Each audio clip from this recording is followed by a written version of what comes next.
Good morning, everyone. How's everybody doing? Okay, good, good. You're welcome. The animals welcome you. Yes. We are here today at the Piney School Farm at a workshop sponsored by USDA NRCS. This is it's a mouthful. It's the Racial Equity and Justice Conservation Cooperative Agreement.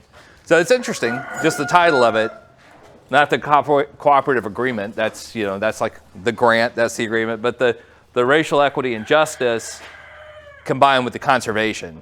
That's the part that's kind of interesting.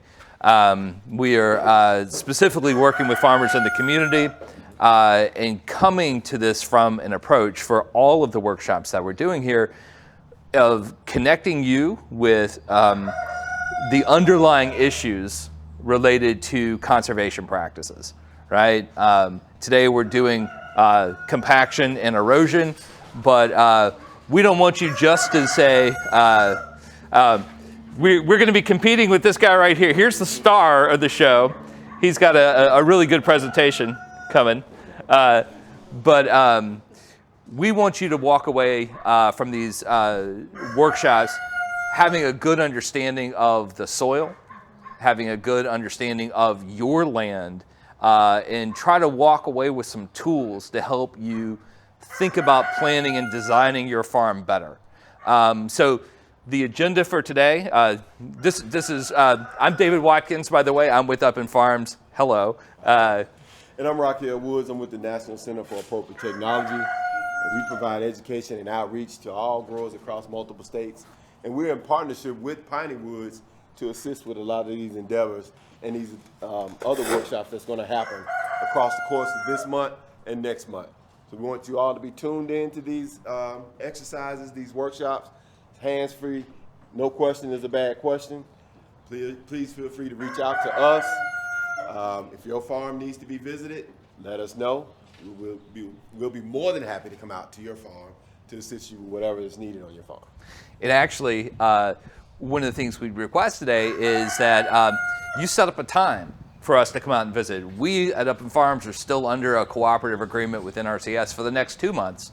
So they want us to come out and look at your farm and help assess it, especially after we go through the ideas of compaction and erosion today, a lot of the issues that you may see. Some of these things get a little technical when it comes to design and looking at your whole farm, and we want to make sure you're ready for that. So please set up a time with us so we can come out and help you evaluate and assess some things you might be able to do there. Also, as Rock said, this is not the only, let's see if we can go down to the next slide. Can we go down to the next slide? To manually do that? Okay, I've got to manually go down to the next slide. But this is not the only workshop that we have. We have 4 more workshops. 4 more workshops coming up on high tunnel and production, understanding soil fertility and biology, and animal care and conservation practices, which would be a really great one, and crop rotation and theory. So you can come to our website and sign up. The same website you went to register for today's event. You can come and sign up for any of these future events. And that, in addition to that, just want to show you that if you come to the website, you'll see that we have some videos here from some previous workshops that we've done, including one on micro irrigation, which was a really big workshop. Can you see that over there? What's that? Screen didn't change yet? Okay, let me see if I can move this over to that other screen. Can you see it now? Okay, so yeah, so you can't see that very well.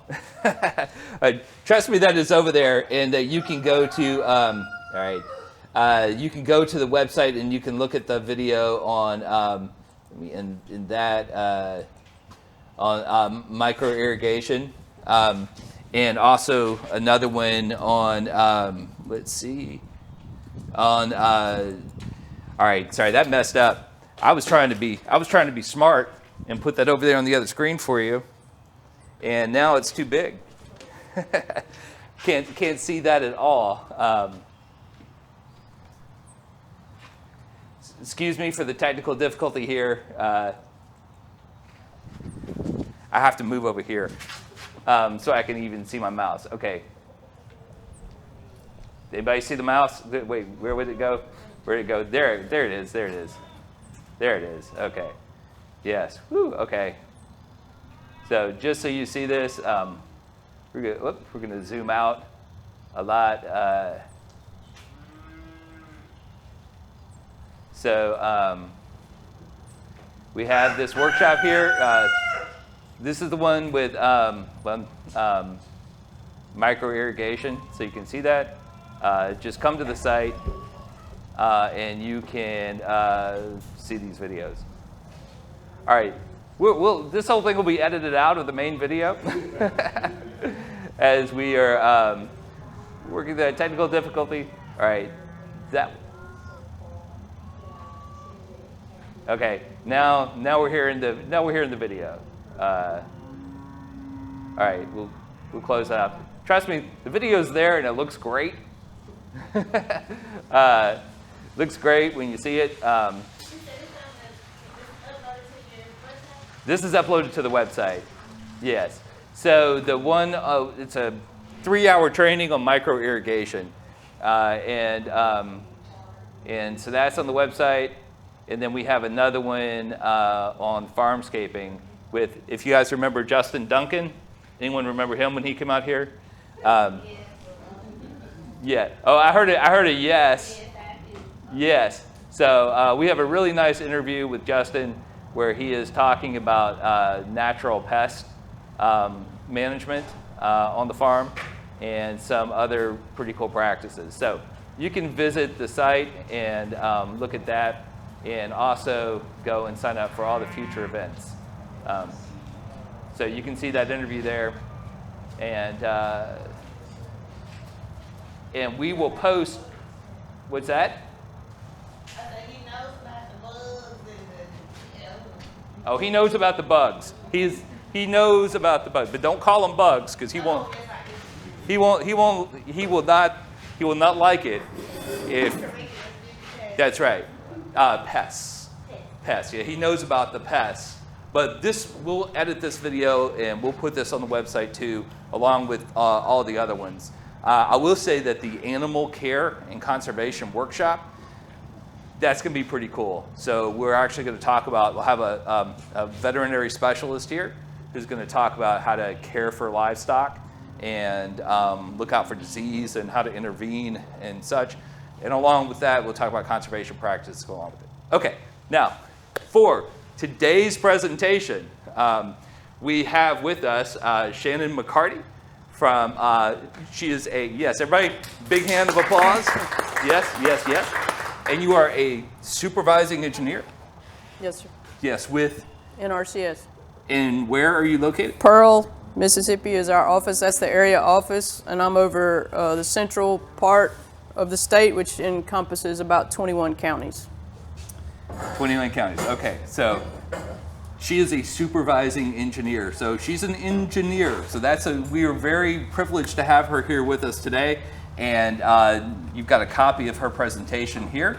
So without any further ado, we're going to hand the mic over to her. And then after that, Delaney Johnson will come and give his presentation.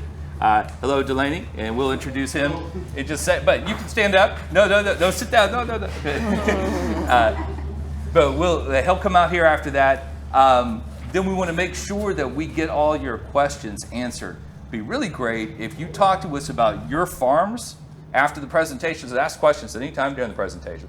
But we really want to talk to you about your farms. So introduce your ideas, bring them to the table, and let's talk about them and try to figure out some things for you. We're going to go to lunch at noon, and then we're going to come back, and then we're going to do a tour of the farm.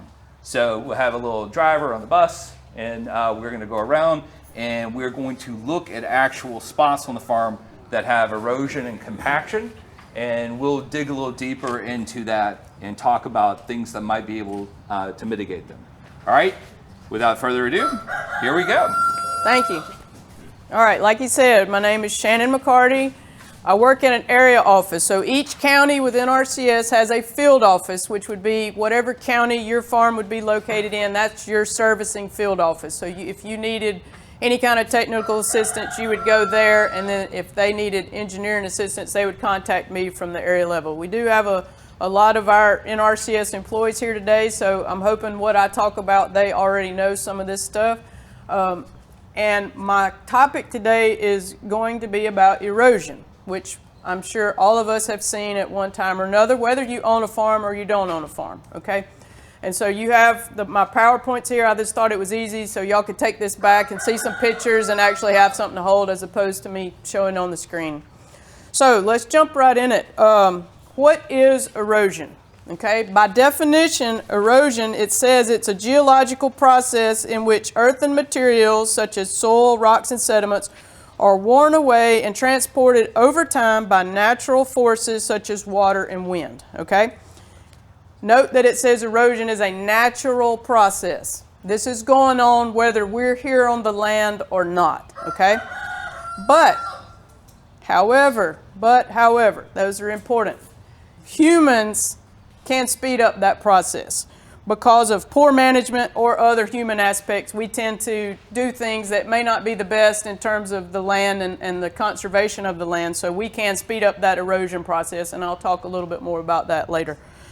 So, our agency used to be called the Soil Conservation Agency, and it was started in the 30s, and it was actually started historically from what was called the Dust Bowl. And it was specifically started to address the detrimental effects of wind erosion that occurred in the Great Plains area of the U.S. due to both drought and farming practices. So that's how our agency came into being. And then in like the 90s, they changed our name to the Natural Resources Conservation Service because obviously we can conserve more than just soil. So that's where the name change comes. Some of your older farmers still may call it the Soil Conservation Service, if you ever hear that. But that is us. That's one and the same. So let's go over some of the types of erosion. There are sheet and rill erosion, gully erosion, stream bank erosion, shoreline erosion, and wind erosion. And I'm going to go into a little bit of what each of those are. So that next slide down, it shows sheet and rill erosion. By definition, that is uniform erosion from an entire soil surface by action of rainfall, melting snow, or irrigation. So if you see in that picture, that's a large sloped piece of land that they're farming. They've plowed it up, and then you have rainfall, and so you can imagine all that water sheeting off of that uniform slope. And then as it's sheeting, naturally, it makes those little rills. So the little lines that you see there are, by definition, what's called rills. They're usually pretty small. You can drive a truck over them and nothing. And then the next time they plowed it up, you would not see those rills anymore. But that's considered sheet and rill erosion. The next type is called gully erosion. The definition from an old SCS definition of gully erosion is a complex of processes whereby the removal of soil is characterized by incised channels in the landscape. So these scoured out or incised channels, that means the same thing, are not passable by agricultural tillage equipment, meaning you would not drive your truck or your tractor across them. They're bigger in size. And so gully erosion, at the start of gully erosion is what's called a head cut. And that's the terminology that we use. So a head cut is defined as a condition of soil erosion represented by a sudden change in the ground elevation within a gully, or it could be in a stream, forming an obvious downward step in the direction of flow. So in our jobs, if we stop the head cut, we pretty much stop the erosion. And so these next slides are going to delve in a little bit further of what a head cut is. And so this next picture here shows the gully erosion. The top picture is a side view which shows the water flowing down, and obviously it takes a big step down.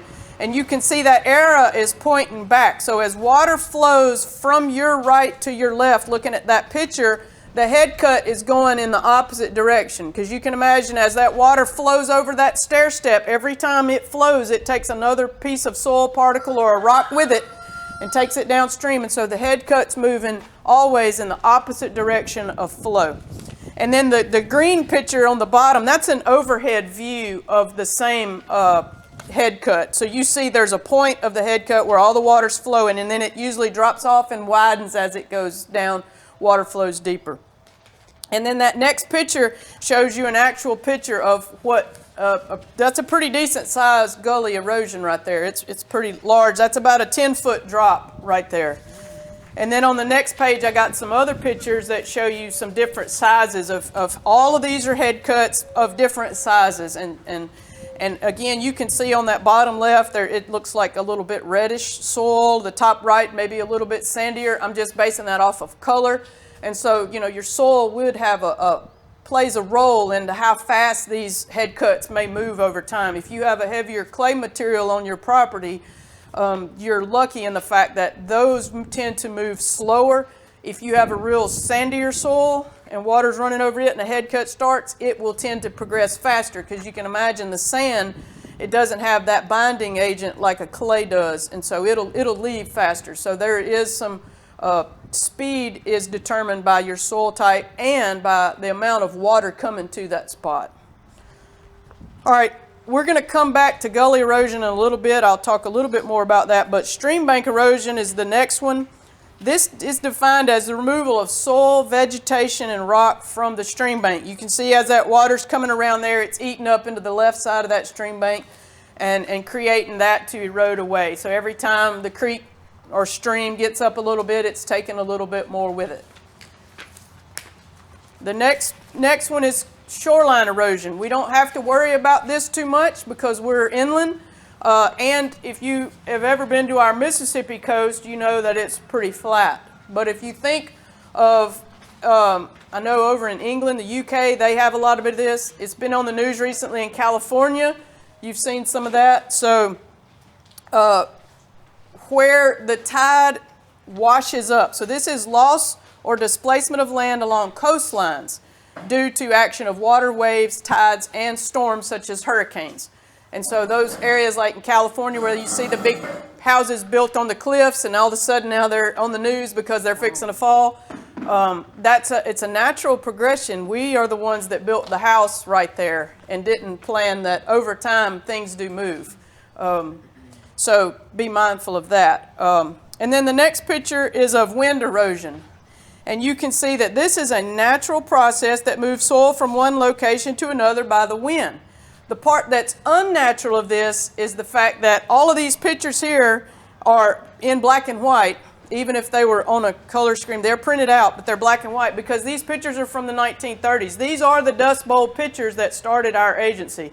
So that picture on the top left shows a house, maybe a little small community that was started out there.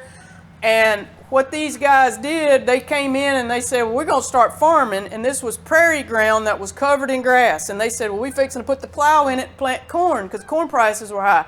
So they plowed up and got rid of every blade of grass out there and planted corn. And then they had a drought that happened.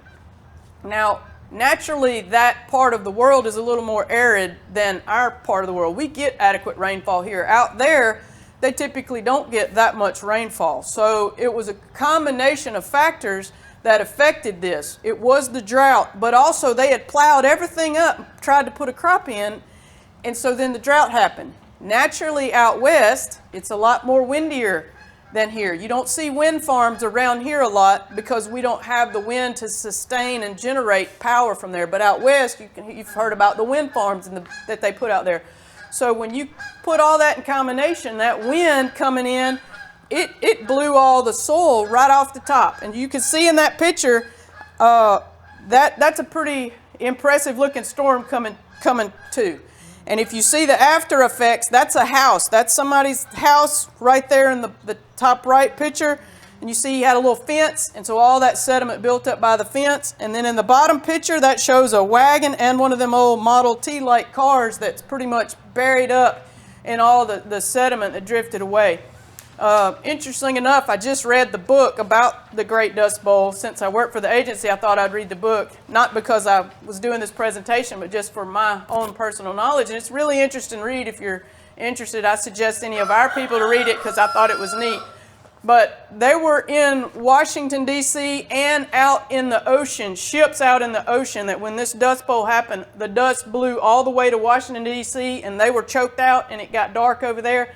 And it blew out and got on ships out in the ocean. And I was really surprised. I was like, I had no idea that it went that far. So that just goes to show that Mother Nature is powerful.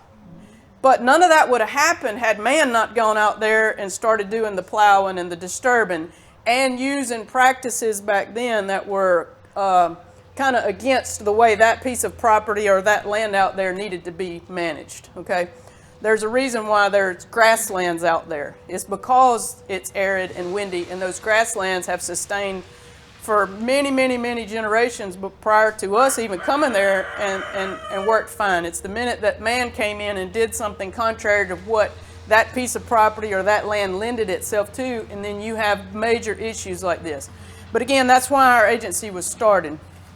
And so they obviously did good because we're not choked out with the dust right now, and they fixed it. So, all right, the next part is the human component of erosion, which is kind of what I was just talking about. So again, erosion is natural. If you think of the Mississippi River coming down, pretty big river, we live near it. All of y'all should have seen the Mississippi River and know that there are oxbow lakes associated with the Mississippi River. Well, those oxbow lakes were once the main channel of the river. And the river decides all of a sudden, whenever it wants, it'll change. And then leaves that not in the main flow path, and that's what creates an oxbow lake. Now, we could have endless amounts of money and go over there and try to make the Mississippi River stay where it wants, but I assure you, it will do what it wants to do, no matter how much money we throw at it. So that's a naturally occurring thing. There's always give and there's always take. So when it takes from one side, you know, it'll deposit on another side. That's a natural. Now that same thought process of give and take on a stream bank still applies when you go down to smaller streams. So if you own property that has streams or drains, any kind of flow through there, this same phenomenon will occur naturally on those types of flows as well, those natural drains. This same thing, you might have a tree fall and then it'll erode in behind it, and then next thing it's depositing on the other side. It is a natural process. Sometimes it gets in our way and becomes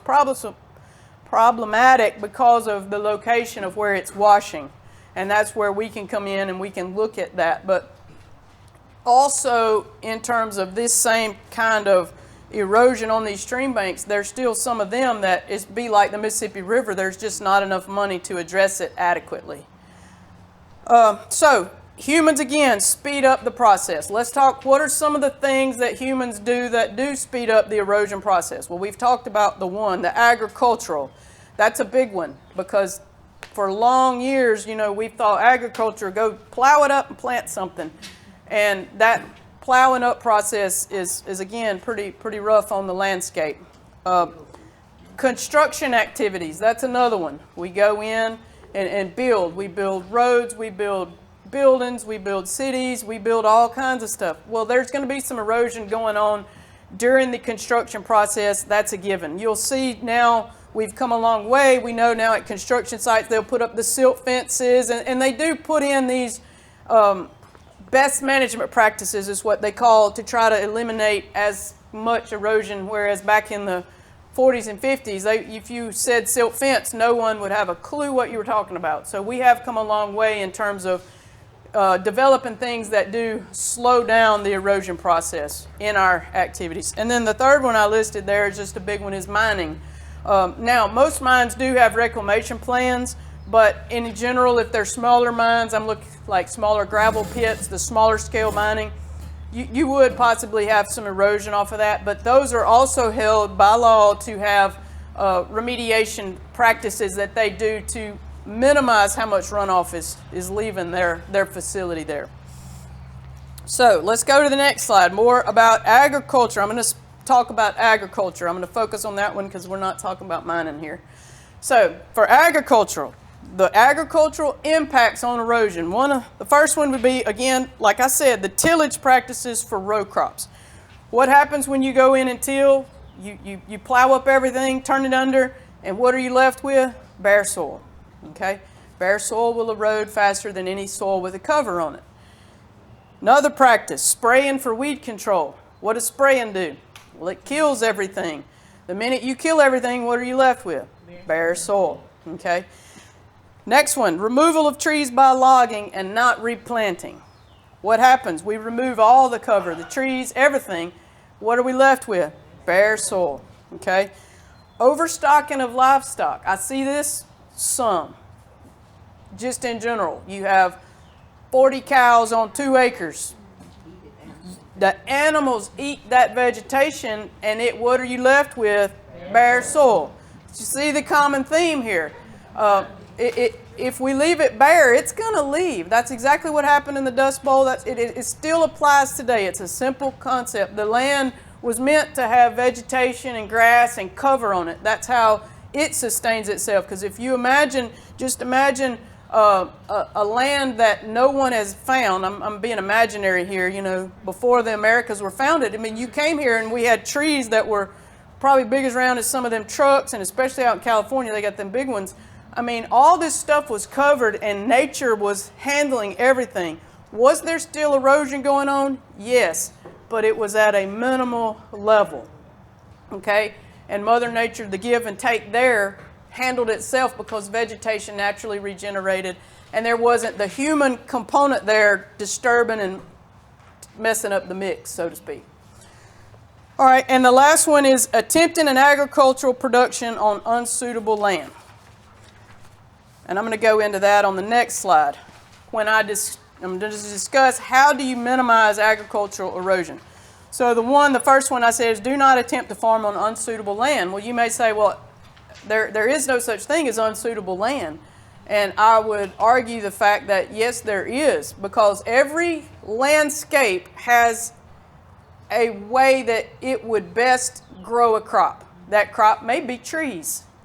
So my example is a steeply sloped land might be better suited for long-term tree production instead of row crop or cattle production. I've seen this a lot.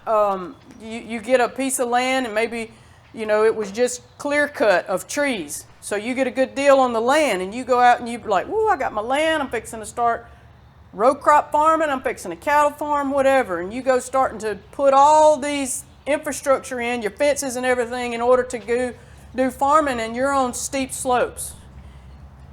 You're going to have a problem from then on because you're farming on land that is better suited to have trees on it, okay?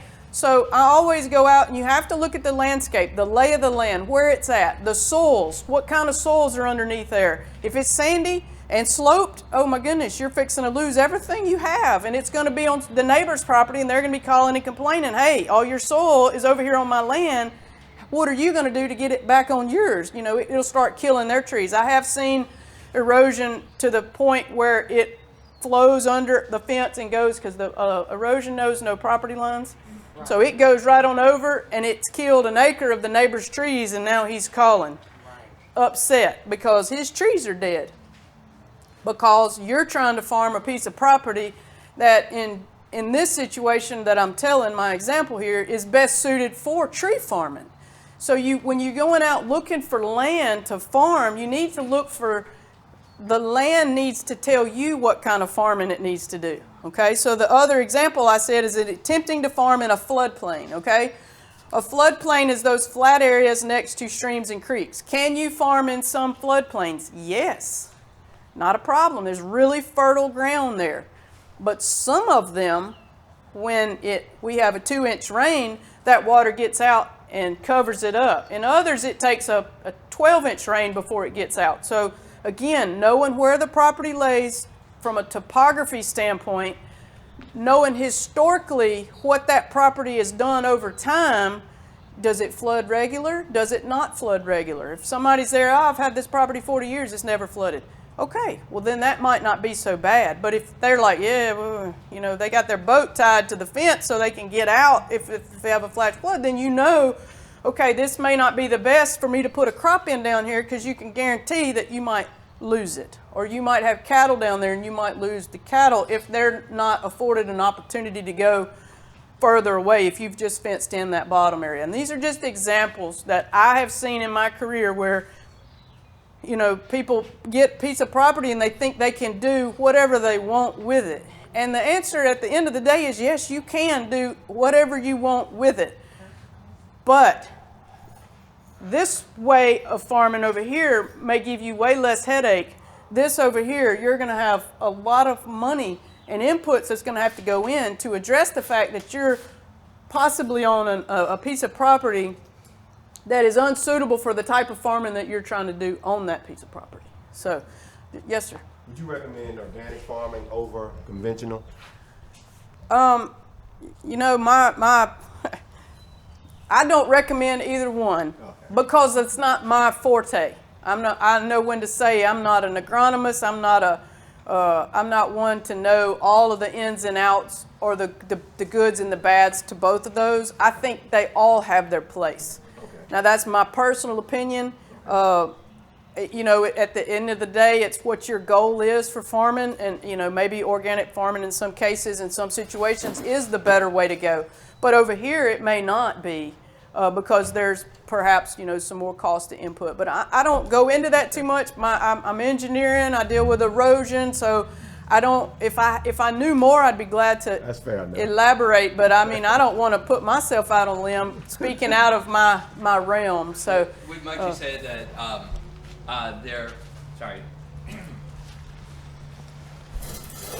Might you say that there are practices that are conservation practices that we might typically associate with organic that are better adapted to the land as opposed to some conventional practices when it comes to erosion control, such as crop rotation and cover cropping and things like that, that we don't always think about conventional practices. Right, but if you think of the Delta, and I'm going to use them as an example because there are typical large-scale row crops, which are not conventional, small-scale organic. They're not organic in the Delta, but they're large-scale farms, right?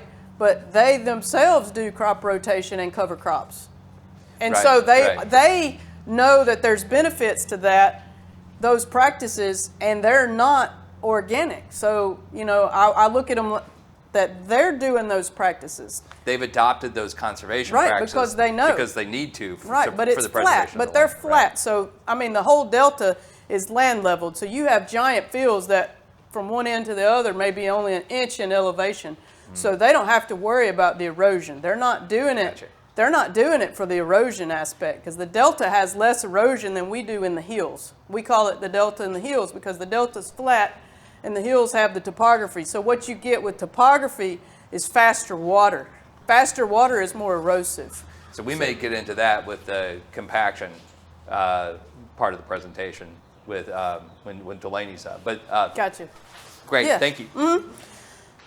Okay, so we went over there. All right, and so here's the other, we're back on how to minimize agricultural erosion. Another way is, again, what we talked about with him. Keep a cover crop on row crop lands not in production. And that has been a very practice that we've seen a lot more come into play in the last 10 years or so. I mean, you know, when we first heard about it, I don't know about the farmers. Maybe they didn't think it was the greatest thing, but now they all, pretty much a lot of them do plant cover crops. They found the benefits. There's multiple benefits to that. And again, I'm not an agronomist, so I'm not going into all of that, but I just know there are benefits. And then refrain from spraying along drainage ways and ditches. And then on the next slide, it's more of the same. Follow stocking rates to ensure you're not overgrazing. That's easily done. You know, you may have to purchase more land or lease more land or rent more land in order to have adequate grazing abilities for your stock, or worst case, you reduce some of your stocking load, but you want to make sure you have good grass cover. Yes, sir? What do you mean when you say stocking rate? So stocking rate, that's the number. So there's calculations online, and again, I've seen them. I couldn't tell you what the formula is, but it is a formula. It's based on the number of animal units. So it's a pounds per acre that 1 acre can sustain. And so it's different per animal. So the stocking rate for goats would be different than the stocking rate of cows. And if I wanted to make something up without putting a formula to it, if you're just thinking about it, you can put more goats on 1 acre than you can put cows, because that cow is a bigger animal per weight, and they're going to eat more than those goats.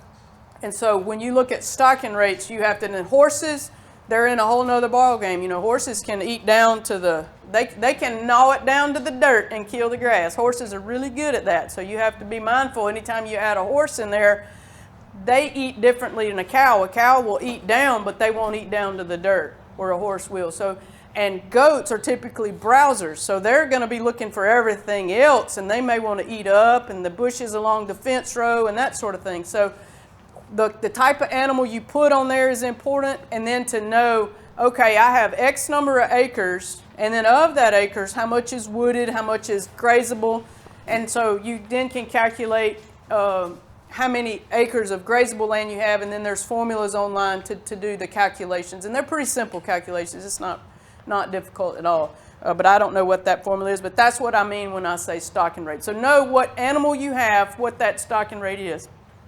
And then let's say another one, make sure you plant a healthy stand of pasture grasses. So you can have a field that's green as a gourd and looks beautiful from the road, but if you go out there and actually look at what species are growing, they may not be good, healthy grass species for the type of animal that you're trying to grow. So keep that in mind. You might need to plant some actual good grass species that provide enough forage for those animals. Keep cattle out of streams, and then rotationally graze cattle to prevent the cattle paths in worn areas. That's a good thing when you have cows. Cows tend to walk in the same path all the time, and they make these little paths, and then when rain comes, the water flows right down them paths. So keep that in mind. Practice no-till farming in row crop fields, and always plant a cover crop. I think I mentioned that before. And replant cut timberland as soon as possible. So that way you get that cover back established pretty quick. Okay, let's go into how to fix an erosion issue. The first thing I said here is there is no one-size-fits-all to erosion. That's the biggest takeaway that I want y'all to remember. I can go out to 3 farms in one day, and I assure you that what I see on each farm will be substantially different in every aspect I look at. Such as, and that's why I say it has to be site-specific.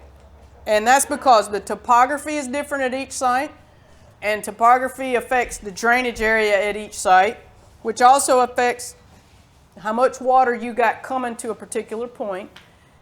Everybody's soils is different on a site, and farming practices may be different. I may go out, the first site visit of the day may be to a row crop guy, and the next one may be to a grazing guy, and the third one may be timberland. So you see the type of farming that's going on out there also matters. Some erosion can be fixed with minimal cost inputs, such as grading and shaping, critical area planting, and getting a good grass established back over there, and it'll address itself at that point. And you can also change a farming method, so like row arrangement, rotational grazing, like I mentioned before. Some of these no-cost practices, just a management strategy, can address erosion with very little cost. It's just a management scheme that can really help you in the long run. Sorry, can you mention critical area planting again, and that is an NRCS? Yeah, I'll get to that in a minute. All right. Thank you. So grading and shaping is just like if you have a little bare area out there and it's got a few ruts or rills in it like we discussed, you can just come in there with a box blade or a bulldozer, smooth that back out, replant it. Fertilizer, seed, mulch. That's critical area planting. Means it's a critical area that needs something on it and we're planting it. And then you just plant it back to establish, Bahia, Bermuda, some kind of good grass species. And we follow the planting guidelines of the time of the year when, in the wintertime you may not plant certain species. You may plant ryegrass or some brown top millet or whatever, but it just depends. And there's a planting guide that tells you what species to plant when. But that's what grading and shaping and then planting. And then the next slide, it says, can all erosion be stopped? And the short answer is no. Just like I said, the Mississippi River, we've tried I mean, they got levees on the Mississippi River, but if you go from a historical standpoint, those levees have been breached before. Even we've tried and spent mega money over there, but if they want to flood, it will flood, because in the end of the day, it's still a river with a giant amount of drainage area coming down through there. So, you know, you can put money towards some things, but at the end of the day, that may not be a permanent fix. And that's why I said there's some sites where the magnitude of erosion is cost prohibitive to attempt to fix. And I used I was using the Mississippi River, but we also have the Pearl River here that's not too far from here. And you can imagine if you own property on the Pearl River, how much it would cost to try to fix an issue on the Pearl River. And we have been called out to sites on the Pearl River, I assure you. I've seen them. And I've stood there and looked way down, and I'm like, yes, sir, you have an erosion problem, but our whole EQIP allocation for the whole state of Mississippi won't address the magnitude that you have here. And so at the end of the day, there are some times where we cannot fix erosion, okay? But we do have practices for the sites that when we can fix them, we do have some NRCS practices that do address erosion. I listed a few here. There's one called a grade stabilization structure. These are good for fixing what we call the gully erosion. Sheet and rill erosion we don't see a whole lot of, because that's more row crop farming, and we tend to have less row crop farming in this part of the state. I mean, we got a lot in the Delta, and there are some areas in Rankin County that do have row crops, but you know, the sheet and rill with the farming practices that people tend to do today, we see less and less of that. Critical area planning is what I just discussed for those smaller sites, or those areas where they just, for whatever reason, became bare and now they're not growing anything. You could come in there and grade and smooth that up and replant it. We have a practice called stream bank and shoreline protection, and it's very handy on smaller stream banks, okay? So if you have a smaller stream bank with small bank heights, those are relatively easy to fix. They are still costly because we use hard armor rock riprap to address the erosion there to make sure that water has something to hit that it won't keep eroding. But again, you know, those are all site specific, and in some cases when we go out, yes, this is a practice we can use, and in some cases, it may not be. Fencing is another one, and you may think, how does fencing address erosion? Well, cattle having access to a creek, those cows going down there to drink the water or to go and cool off when it's hot in the summer, they make those wonderful cattle paths up and down, and what happens when the water flows down those cattle paths and creates erosion and gullies that are now marching out into your field. So simply fencing the cattle out of the stream banks and providing them an alternative water source, you've addressed large-scale amounts of erosion in the whole length of that creek or stream that they had access to. So that's why fencing is a really good practice to address erosion. Diversion, we use diversion where if we may have multiple head cuts, and maybe these are kind of small, and we know that over time, if the water's not going over them, they will heal themselves, and so we will divert that water down and put one structure in and put it in a pipe over here, and that way we've addressed 3 sites with one. Yes, sir? Back to your fencing. So would you recommend that if someone is going to fence their animals, they need to know the topography of where the water is going to run so that it wouldn't create an erosion issue? Is that something that NRCS addresses? Let's say if I had a farm and I wanted to do some cattle on my farm, would it be recommended, when I build my fence, that I should have an engineer to come out and then to check my farm to ensure that I do the fencing correctly? Yes, sir. And it doesn't have to be an engineer.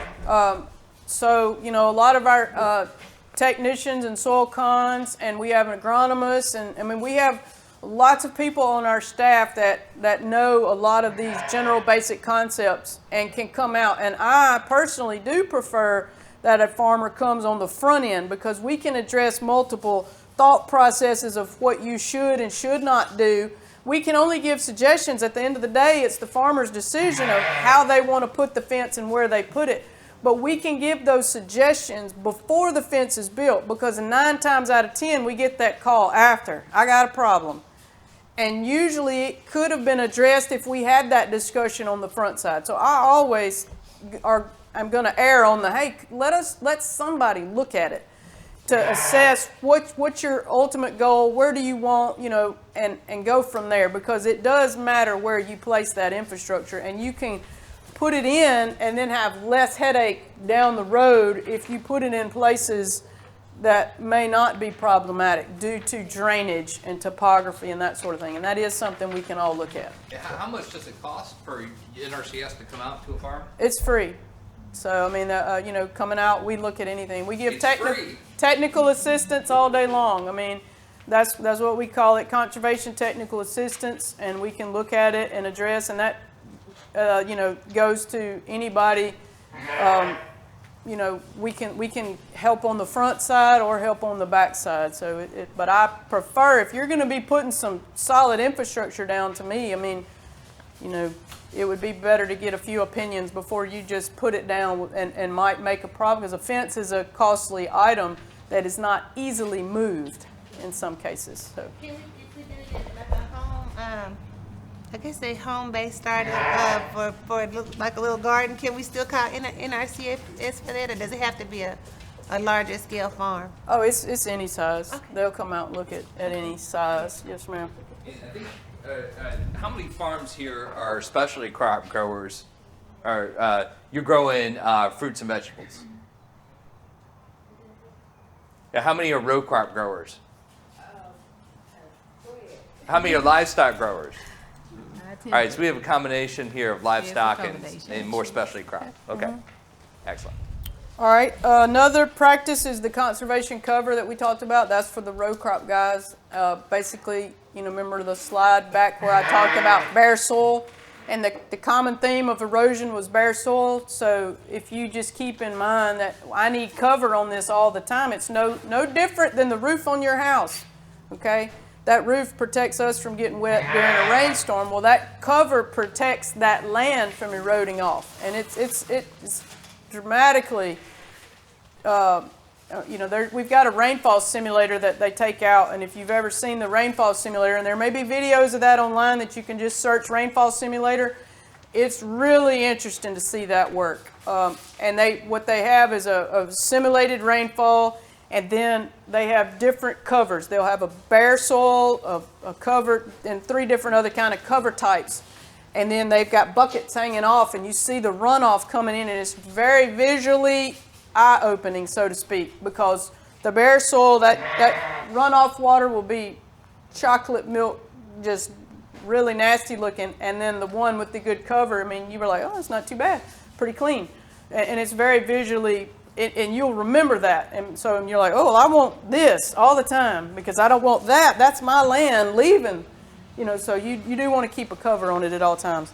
And then another one is terrace. That's a practice that, again, is in more row crop scenarios where they are farming on some somewhat steeper slopes, and due to that water, they need to break up, and they'll put terraces in. They're kind of stair-step down, where you can farm, and you farm on the contours on that. So I don't do a lot of terraces because that's we don't have a lot of row crops. So and most of the row crop operations are already terraced because that was something they did a lot back in the day. And then the next 2 slides, I've got pictures of what some grade stabilization structures look like. These aren't inclusive to all of them. We've got other ones that are considered open flow with like rock riprap chutes. There's different ones, but these are just some. These generally are dry structures where we put a pipe in with a concrete head wall and a little levee across with an emergency spillway, and so the water comes in and goes to the pipe, and the pipe takes the water down to the elevation it's trying to get to. And once you install these and maintain them, you have eliminated that head cut from cutting out into these fields. And that's the same. The next picture is one that was just, the bottom right one is bare dirt. That's because it just got finished, and I took a picture right after it was constructed, and they did seed that, and it was fully grass. So we always seed them at the end. So that's all I have. Is there any questions? I was thinking about some of the practices you were talking about, and just to clarify, these are NRCS equipped practices, and want to make sure everybody's familiar with that. So you can go and you can sign up first through FSA and then have a farm visit through NRCS, and then you can apply for these practices, and the government will contract with you to put these on your farm, and so you will get paid a percentage of the cost of the practices to install them. Pending an assessment of your farm and to make sure everything is appropriate and it's addressing some of these conservation concerns that you have. When you were going through that list of practices, let's, for example, a scenario that we're looking at, perhaps a specialty crop farm that's 5 acres or less. What kind of practices might you see on that kind of farm to address erosion type issues? Again, everything's dependent on the location of where that property is. Is it on a generally flat topography, or are we sloping and that sort of thing? Hopefully the site location was good, such that it's in a decent area and it's not like at the foot of the hill where it's receiving a lot of runoff, and it's not in an area where there's streams cutting through the middle of it. Obviously, I would hope that the planned location of the said 5-acre farm is in a good spot, okay? If it's in a good spot and you have, small patches within that 5 acres where they're doing specialty crops, then I would hope that around each of those little patches you have field roads that are grassed. So those are considered like grass waterways, that you always maintain some grass. And that if they're following good crop production, meaning as soon as they get through, they're either replanting another crop where it's either mulched, you keep a good mulch cover on there, or if you're not going to plant this field this year, you're going to put a cover crop on there and not leave it bare. If you do a lot of those normal practices, the ultimate answer at the end of the day is you won't have major erosion that would require some of these practices that I talked about. Because some of the stuff I talked about, once I get called in, it's some major stuff going on, okay? When I get called, it's erosion that the field office is like, whoa, we got a problem. And they call me out. So I don't see a lot of the smaller stuff because of what my role plays in NRCS. Some of this smaller stuff could be, again, just critical area planting, in some situations, or maybe a row arrangement a little bit different. Change the way you're farming this field, instead of the rows going up and down, north and south, maybe simply changing them to east and west, or an angle off of that really affects a big change at the end of the day.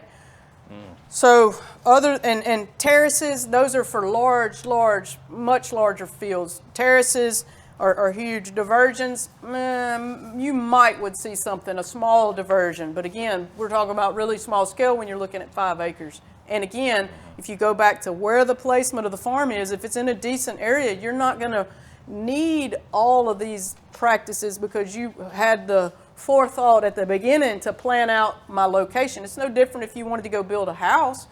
If you're going to build a house, and let's say you're going to build your long-term home, so you're going to be in it 30 years, well, you're going to look really carefully at where you're going to put your house, right?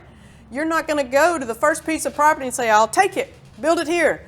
That's not what you're going to do, because you're talking long-term, and so you don't want to get a piece of property and say, oh, look at the little stream here. I want my back porch overlooking this little stream, and you build it down here, and the first time a decent rain comes and you're out there in a boat trying to paddle out of your bedroom, you're like, whoa, I made a rash decision here. So I look at it like that. Anytime you're going to put in a farming operation, it's for long term, not no short term thing. So you want to put in the forethought on the front side of location.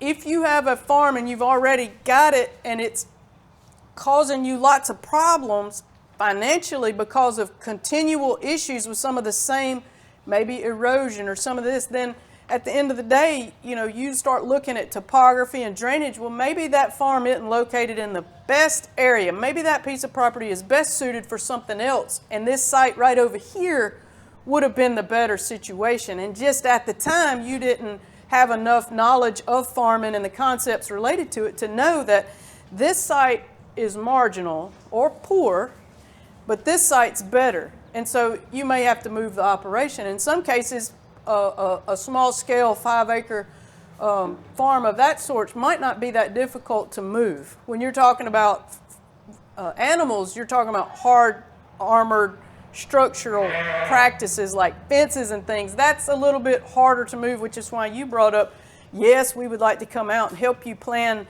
those type of practices first, because I look at it like it's no different than building your house. When you get into this, you want to make sure it's there and going to cause you the least amount of headache over time.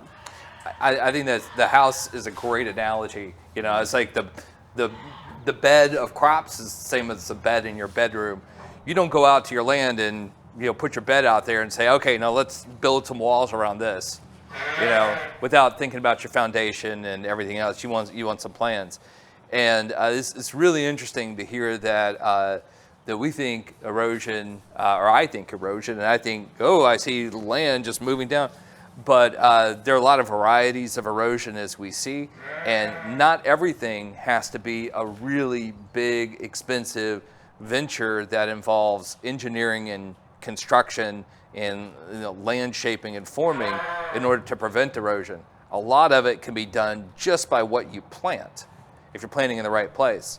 Now, if you're doing this, typically, you know, you might want to devote 10 to 15% of your, this is what I hear, you know, something like that of your land to conservation practices, but it could be anywhere from 10 to 50% depending on, you know, what challenges you have. So if you've got a 5-acre farm, you may not grow 5 acres of crops. You may grow 2 or 3 acres of crops, because you're going to make sure that the ecosystem around it is going to support that over the long term, and the tilth of that land, and, you know, making sure that you're not, you know, sending all your sediment down to your neighbor's area or into the water supply. Mm-hmm. Great. All right, I know we got some questions here. I have a question. Yes. So I know, like you said, with irrigation, and I'm assuming like real erosion with like the small, there can always be, like you said, like moved away or dug away. Can it always be just moved away, or eventually over time will it become like deeper erosion, like especially people who plant like rice that like flood their fields? So will that always just be a small problem, or can that become a big problem over time? Well, for rice production, that's a little bit different, because all rice production is done on those fields that are land level to within 1 inch tolerance. So when they pull the plug down here and get ready to drain, all the water of that rice field leaves off. And it's just water leaving off, because those pipes are so small, they make sure it's sized so that the water leaves real slow. Slow moving water is very less erosive. The reason why you see that real erosion is, look at the topography of that land. Slope, okay? You think of it like this. Fast water is like a fast car. When you have a wreck in a fast car, it does a lot of damage, right? If you're in a fender bender in a slow moving car, very minor damage, maybe a scratch, a little pop in these plastic bumpers or something. I mean, very minimal, right? That's the way you can think of it. So anytime you have property that is sloping, that water's going to be moving off fast. Rice production and the Delta farmers, they know this concept. That's why the Delta is such highly sought land for large-scale row crop farming, because it's flat as that table there. There's very little erosion out of the Delta because the water eases off. It's slow-moving water. So to answer your question on that situation there, we'll use that picture. So that guy, and that's probably out west somewhere. It's not a Mississippi picture. I didn't take it. That's a Google picture if you want. I had to hunt it up. We don't see a lot of sheet and reel erosion I haven't in my career. I don't know where. I'm sure there's places that see more of it, but I haven't seen it. That picture was probably taken. The guy plowed it up. First rain, it happens. At some point, that field would be planted pretty soon thereafter, and so then you would have some cover on it. If he wasn't, then he was a poor farmer of his resources. So that picture was just taken, in my opinion, during that time frame where the the field happened to have no crop on it. They would put a crop back on it, or they would plant a cover crop. the very next time they come in and plowed, they won't get washed away. And more than likely, they would not be irrigating on that because of the steepness of the slope. So when you're going to be irrigating, and you're talking about irrigating, the whole purpose of irrigating is getting the water to the plant. If your land is like this and you put a drop of water and your plant's here in the middle, is that water going to stay there long enough to get to your plant? No. So are you doing any good when you irrigate on the slope? No, because your water is not afforded the opportunity to soak into the ground. It's scooting out of there because of the slope. Again, I come back to the topography really does matter when you're picking a location to put a farm, especially if you're going to irrigate, because you want that irrigation water that you've spent some money to get to that plant. You want it to get there and have enough time to do what it's supposed to do, nourish that plant, right? So I doubt they would ever irrigate on that. Now, we have had some farmers that insist on farming on some slopes that I'm like, you're out of your mind. It's going to cost you headache in the long run. But I mean, you can only try to train and educate as much as possible. At the end of the day, some people are just dead set on doing what they want to do. And they're the ones that do create more problems for the environment in the long term. I mean, they're the ones that all their topsoil is down in the creek. And they're wondering why their value of crop isn't so good. I mean, but you can't teach them, you can't force them to do certain things. So.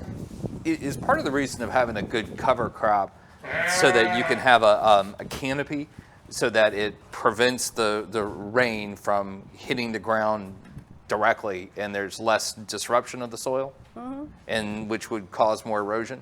Bare soil equals erosion. Bare soil equals erosion. And that was the key in that one slide. The common denominator in every one of those erosive events was bare soil. If you can keep a cover on it, and you think about, and I go back to my fairy tale land that we just ride up to, right? And humans have not inhabited it. Would you see any bare soil? No. Never, okay? Never would you see bare soil in an environment that was lacking humans.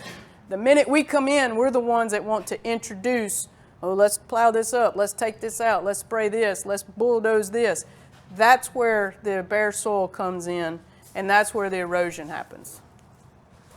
Excellent. You have another question over here. Back to that, when she was talking about the irrigation system, to kind of give a visual of that, let's point at this field out here. And this bottom, this middle part here, I don't know if they have a till there on glasses, but would you say that that is an example of a slope? Is that sloped land? Yes, ma'am. Yes, ma'am. It's sloped land. Okay. And can you irrigate that? Yes, you can. But again, how you irrigate it matters. So sprinkler irrigation is different than drip irrigation. And again, I'm no irrigation specialist, okay? Again, my focus is engineering and erosion, but I do know the concept. So sprinkler irrigation, you're slinging the water up and it drops down. Drip irrigation, typically those are plowed in and their emitters are put right at the root zone. So in those situations where you have sloped land, you would be changing the type of irrigation you did based on your topography, and you could easily irrigate that with drip irrigation. She was looking at the picture on my sheet in real erosion. Oh, that back part. The flip one page. That picture right there is the picture she was looking at. No, the Gotcha. second page. That picture right there, you see the slope on that? And they plowed it all the way up. And she was asking on that picture about irrigation on that. And large scale irrigation like that, they don't do drip irrigation. Way too costly. So they're looking at big center pivots that go around and irrigate hundreds of acres at a time. And center pivots irrigate just like the rainfall does, okay? And that's when my answer was based on irrigating a piece of property like that would be from a large-scale center pivot irrigation type system, not drip irrigation, because drip irrigation has kind of revolutionized the ability to get that water to that crop, and that is applicable in small farms and highly recommended. So don't put a center pivot on a 20% slope. That would be bad. Okay, got it. I think I saw a smile. I think I saw one. I'm going to leave that one alone. Okay, all right. Great. Do we have any more questions? Anything else? Yeah, I know they're just like dying. Don't run off before. Okay, didn't she? Amazing presentation. Thank Very you good. so much. Thank you. Thank you so much. All right, you guys want to stretch out real quick? Okay, that's everybody. Seems like we might be missing a few, but anyway, we're going to go and get started. Again, my name is Delaney Johnson. I'm the Up in Farms Soil Science and Conservation Director. I've been doing that for about 8-9 months now, and have enjoyed the opportunity to come out and just work and fellowship and provide training to our producers and landowners and conservationists throughout this central area and throughout the state of Mississippi. And I'm a graduate of Alabama A&M University, 1890 institution, graduated in 1983 with a soil science degree. And most recently I retired from the USDA Department of Agriculture as state soil scientist. And I worked throughout the state, did soil survey projects in Jackson County on the southern part of Mississippi. And I was assistant state soil scientist, and I was on the wetlands team, Delta Wetlands team there in Vicksburg, Mississippi. And after that, in 2000, I transferred to the state office there in Jackson and served as assistant state soil scientist. And in 2009, I became state soil scientist for the state of Mississippi. Did that for 12 years till 2021, retired, and then I still figured I had some energy left in me. Didn't want to go home and sit down and get orders and told what to do. So I decided to start back to work again. Did that come from you or from your wife? Well, it was both a combination of things. I saw it right on the wall. I said, you gotta do something and stuff. Yep. So anyway, I've been enjoying it, and came on Up in Farms, like I say, about 8-9 months ago, and here we are today. And we did several workshops throughout that time period here at Piney Woods. And Piney Woods is a good educational and atmosphere and environment for this type of training, this type of learning and understanding about our environment, about concepts, about agriculture, about the economics of agriculture, about the applications, the biology, the technology that we have heard today, and also some of the concerns and risks that we associated with when we do anything with the environment. We have to be careful. And what we want to talk about with you today is soil erosion and compaction. And we have Ms. Shannon McCarty. She's a colleague and that is an engineer, and she provided a great information and understanding, a better awareness. Hope you had a better appreciation for soils and how it can be impacted, and how it's a precious and delicate commodity, natural resource that we rely upon for our sustainability, our food, fiber, and clothing. And we take for granted that we have these natural resources, and we think they're going to be around forever. But just look at the way things are changing now, from the time we were born until where we are now. If you notice, a lot has changed, Ms. Jackson. We have an opportunity where we, as the human race, human society, can make a difference, can be the stewards, good stewards. But in order to be good stewards, you have to have an understanding, have an awareness, have to understand the dynamics of how natural resources work, soil and water, plants and animals, the environment, how all those things come together. They are not one standing alone. They are a combination of how we collectively manage these pieces in order to make it make sense. Then that will be how we will really understand and provide a better appreciation that we can apply it to the ground, apply it to the natural ground level, and be able to have it a sustainable resource for the next generation. But we are responsible, have the charge right now to do what we can to protect it today.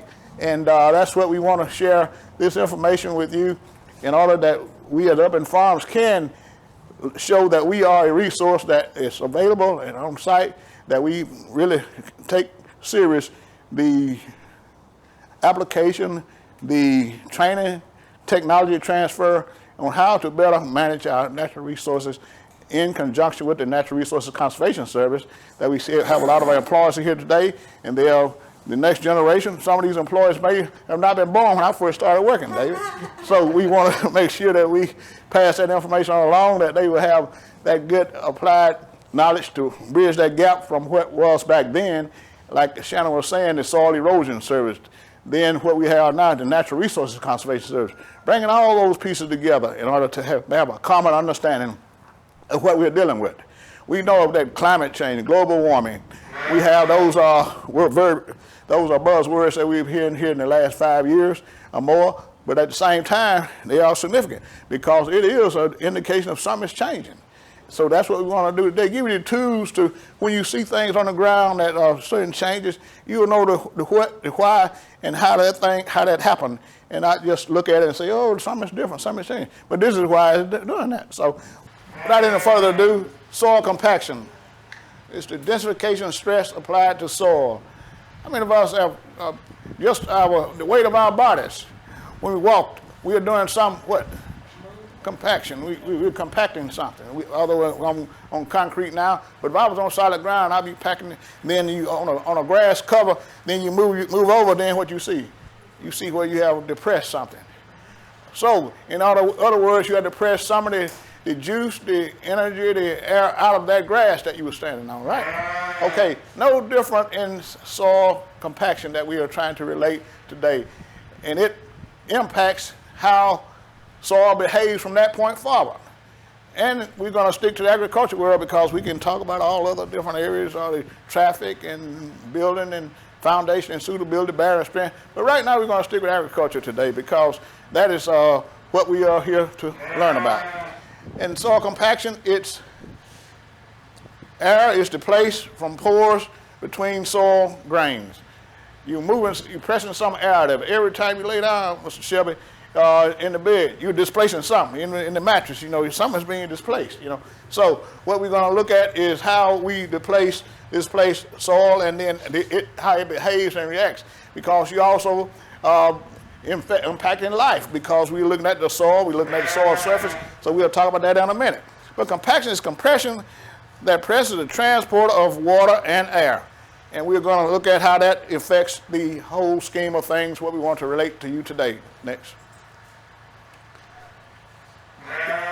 In today's, we are looking at agriculture, we are looking at plants, live plant roots. What I mean by live plant roots? We want live plant roots in our ground. We don't want just dead tissue. Dead tissue has another subject.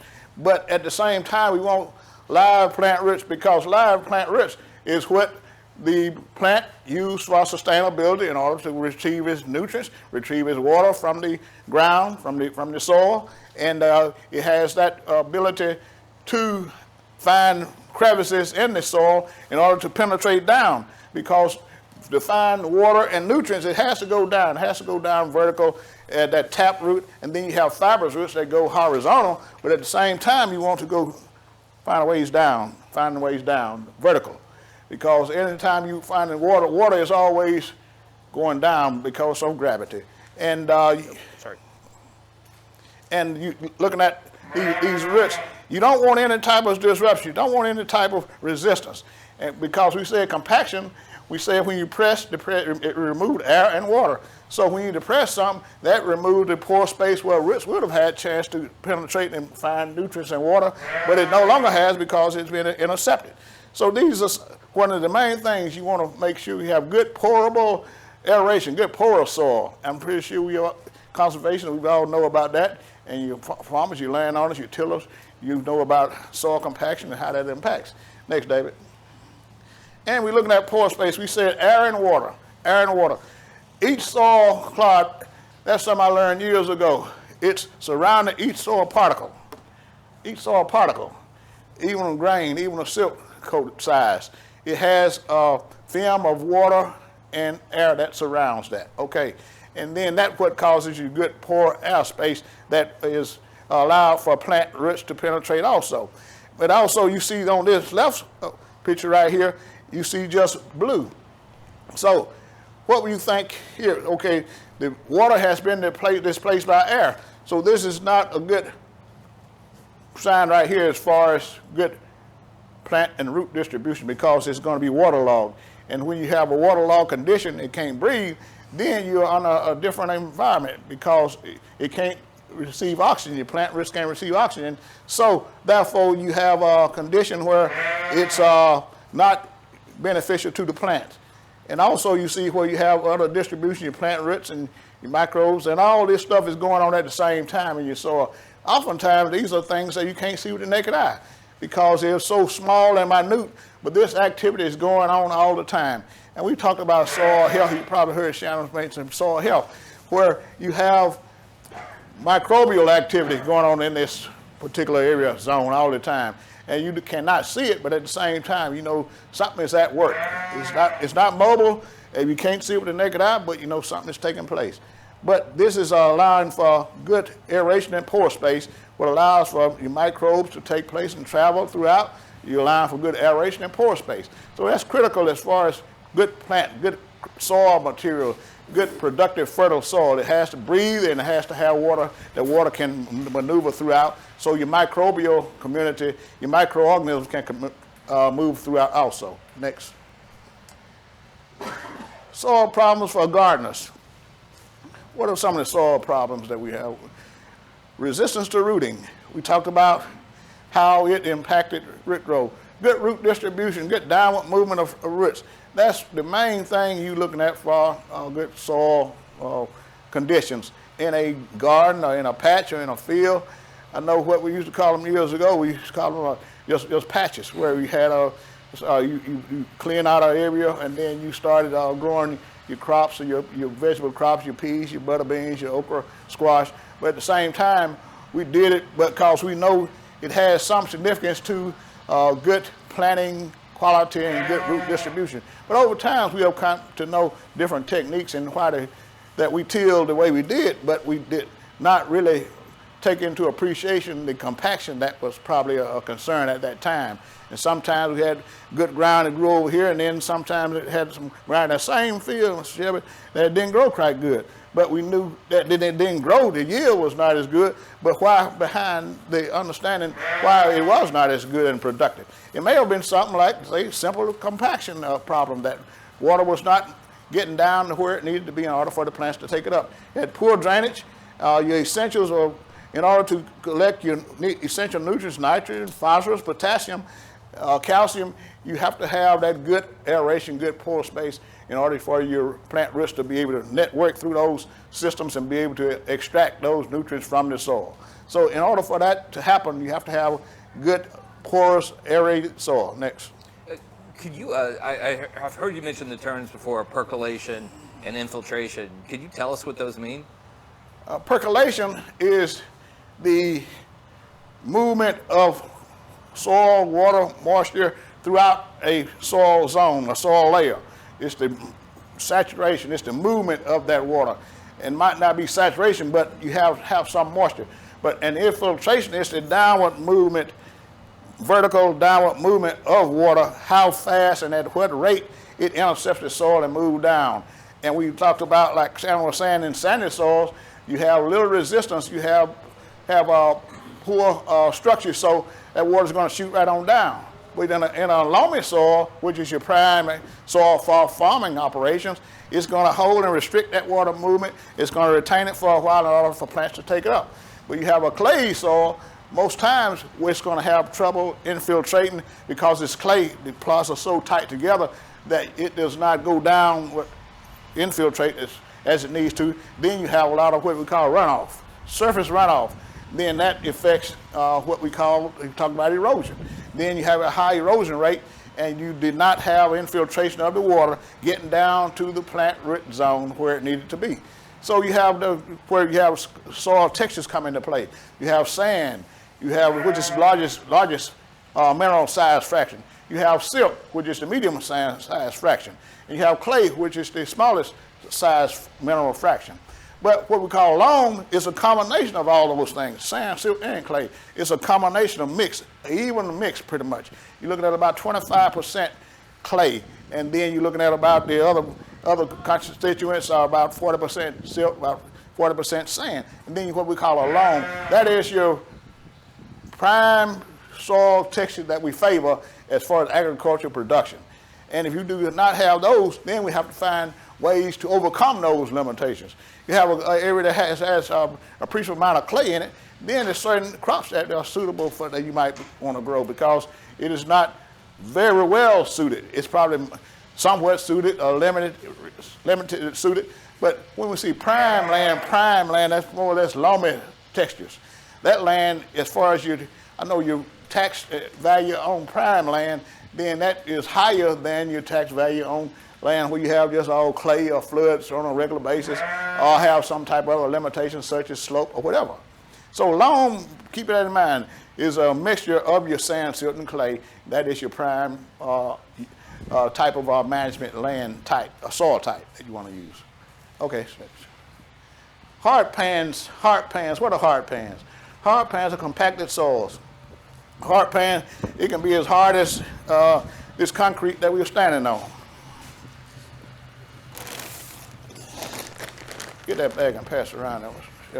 Hard pans, that's almost like cemented material where you have strong resistance.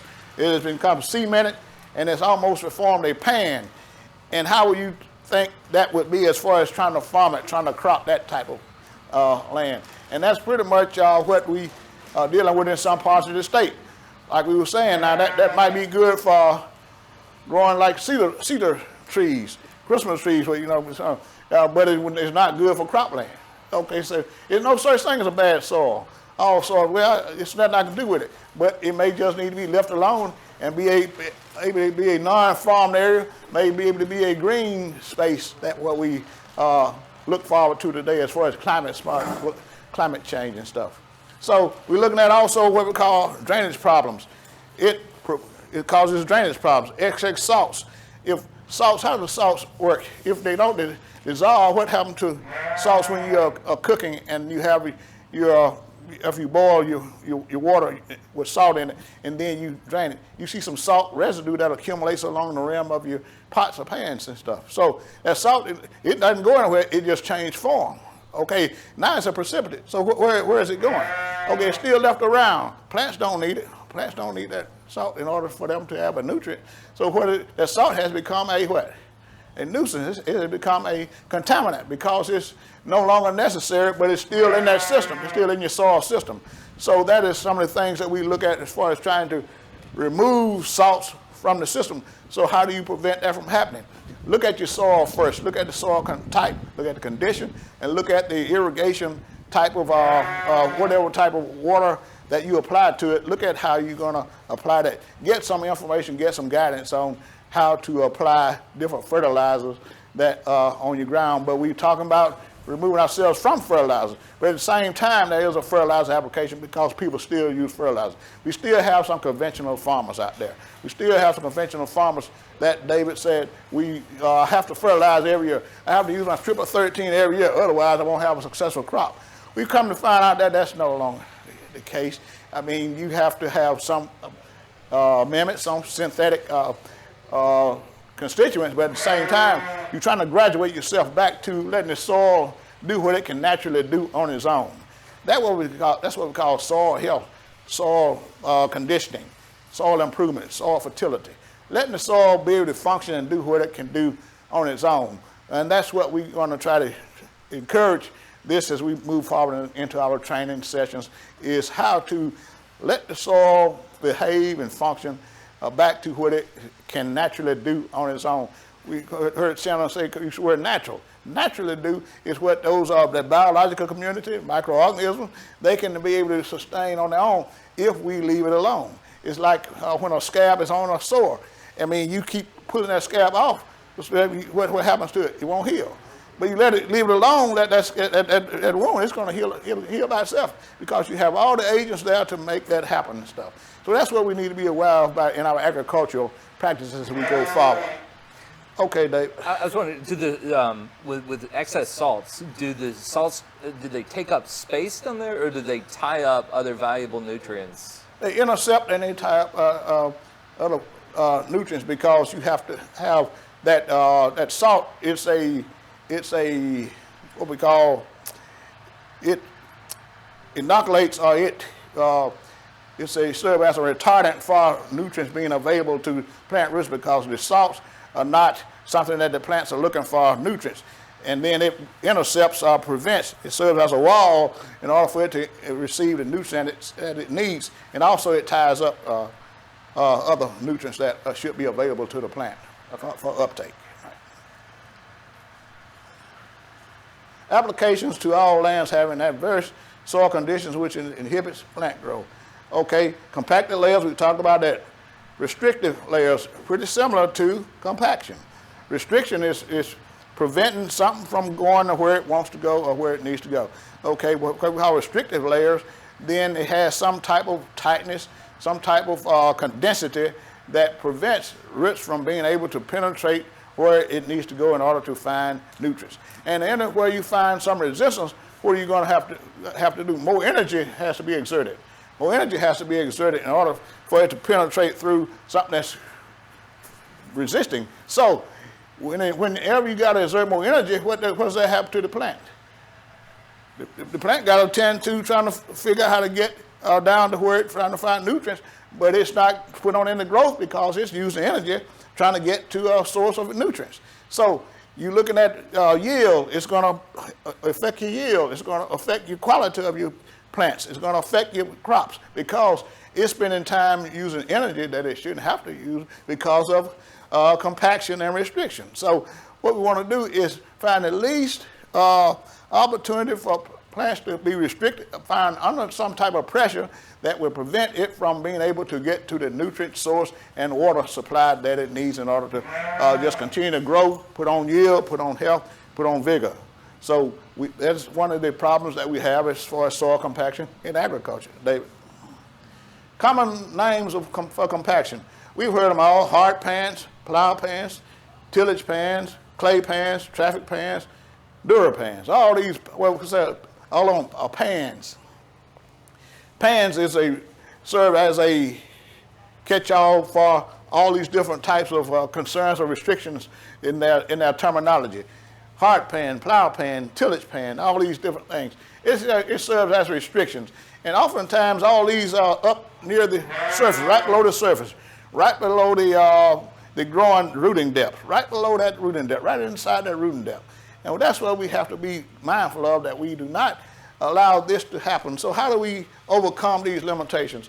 As far as we've heard, conventional tillage, like your deep chisel plowing, deep tillage, that is one way to remove and break up those pans to a certain depth, to our rooting depth, but at the same time, that's not sustainable. So what we encourage now is the soil health practices that we have worked with NRCS in order to apply onto our farms and stuff.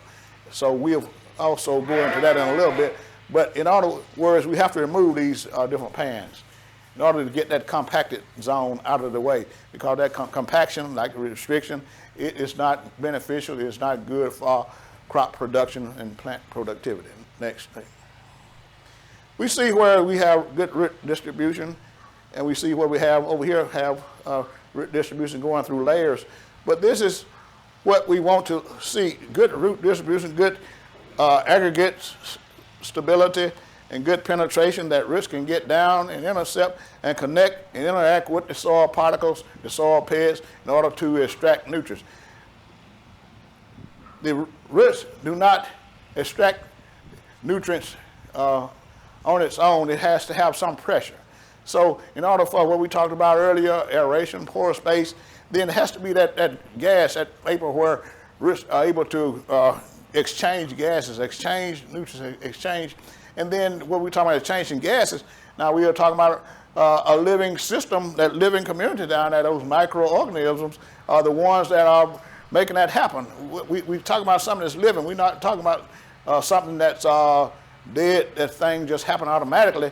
But some energy is taking place that we cannot see. But you have to have that opportunity for this exchange to take place down where you have good root distribution.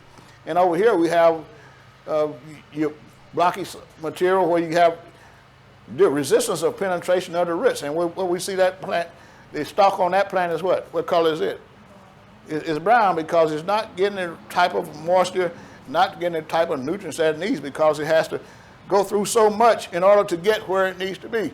I know you have some cases, you have good ground, it looks healthy starting out, But at during a critical stage, you're going to see it start turning brown, start wilting and everything, because it may not be the drought condition. You may be getting the rain, you may be getting the rainfall that you need, but at the same time, what's going on?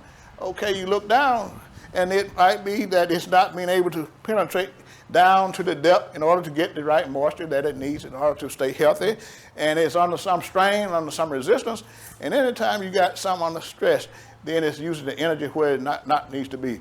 Only thing a plant needs to be thinking about once you put that seed in the ground is how fast I'm going to grow, how fast I'm going to put on some fruiting, how fast I'm going to put on some foliage in order to get that fruit, in order to get to harvest, in order that you can be able to harvest and look at production and for food and harvest. Next. Most vegetable roots penetrate between 2 and 6 inches below the soil surface. Often rooting depths match or exceeds the planting height. Okay, if you have 12 inches below ground where roots extend for that particular plant, you're probably going to have a crop that extends 12 inches above the surface, at that height of that crop. If you got corn that extends down, goes to maybe 5.5 feet or something, sweet corn, you're going to have some roots that, if left alone, they would extend on down to that far in the ground. And if it's not able to extend that far, then that's where you're going to have some type of growth inhibitions or growth that was not made it to its maximum growth and development because of that restrictive layer. But you look at these different systems here, you see good root penetration, then you see good fibrous roots that made its way on down, and that's real critical because that's the life of that plant. So we look at soil compaction, then we see why it's so important when we looking at agriculture. It's not just something that we should graze over casually and say, well, I'm just going to plant it and then hopefully, for the best. But it's critical that we really understand soil compaction and how it impacts our crop production and productivity. Next. Soil root distribution. And we see where we have a good material that you have rooting systems, but you see the clods, all this face, what we call in the soils world, this is a soil's face. And you have good root systems all along these faces in the soil. And if you have any type of conditions where you have, crevice or voids, that pockets, then you're going to have water saturation in those zones. But main thing, what you're looking for is a good rooting distribution, good rooting depth. And that's in grasses and in your specialty crops, in your garden crops, anything that you're going to have that type of concern that you want to have good root distribution. Next. Performing tillage operations, apply normal tillage to a depth to modify adverse or chemical properties. Bury mixed soil deposits from wind, erosion, flood, overwash.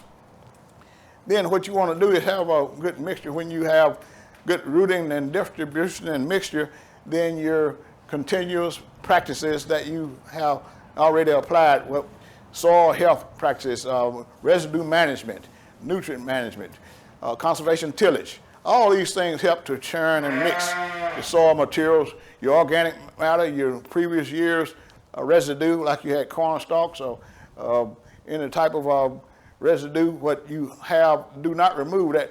Churn that back into the ground for next year's growth, because it's a residue that really has nutrients that are beneficial to that ground.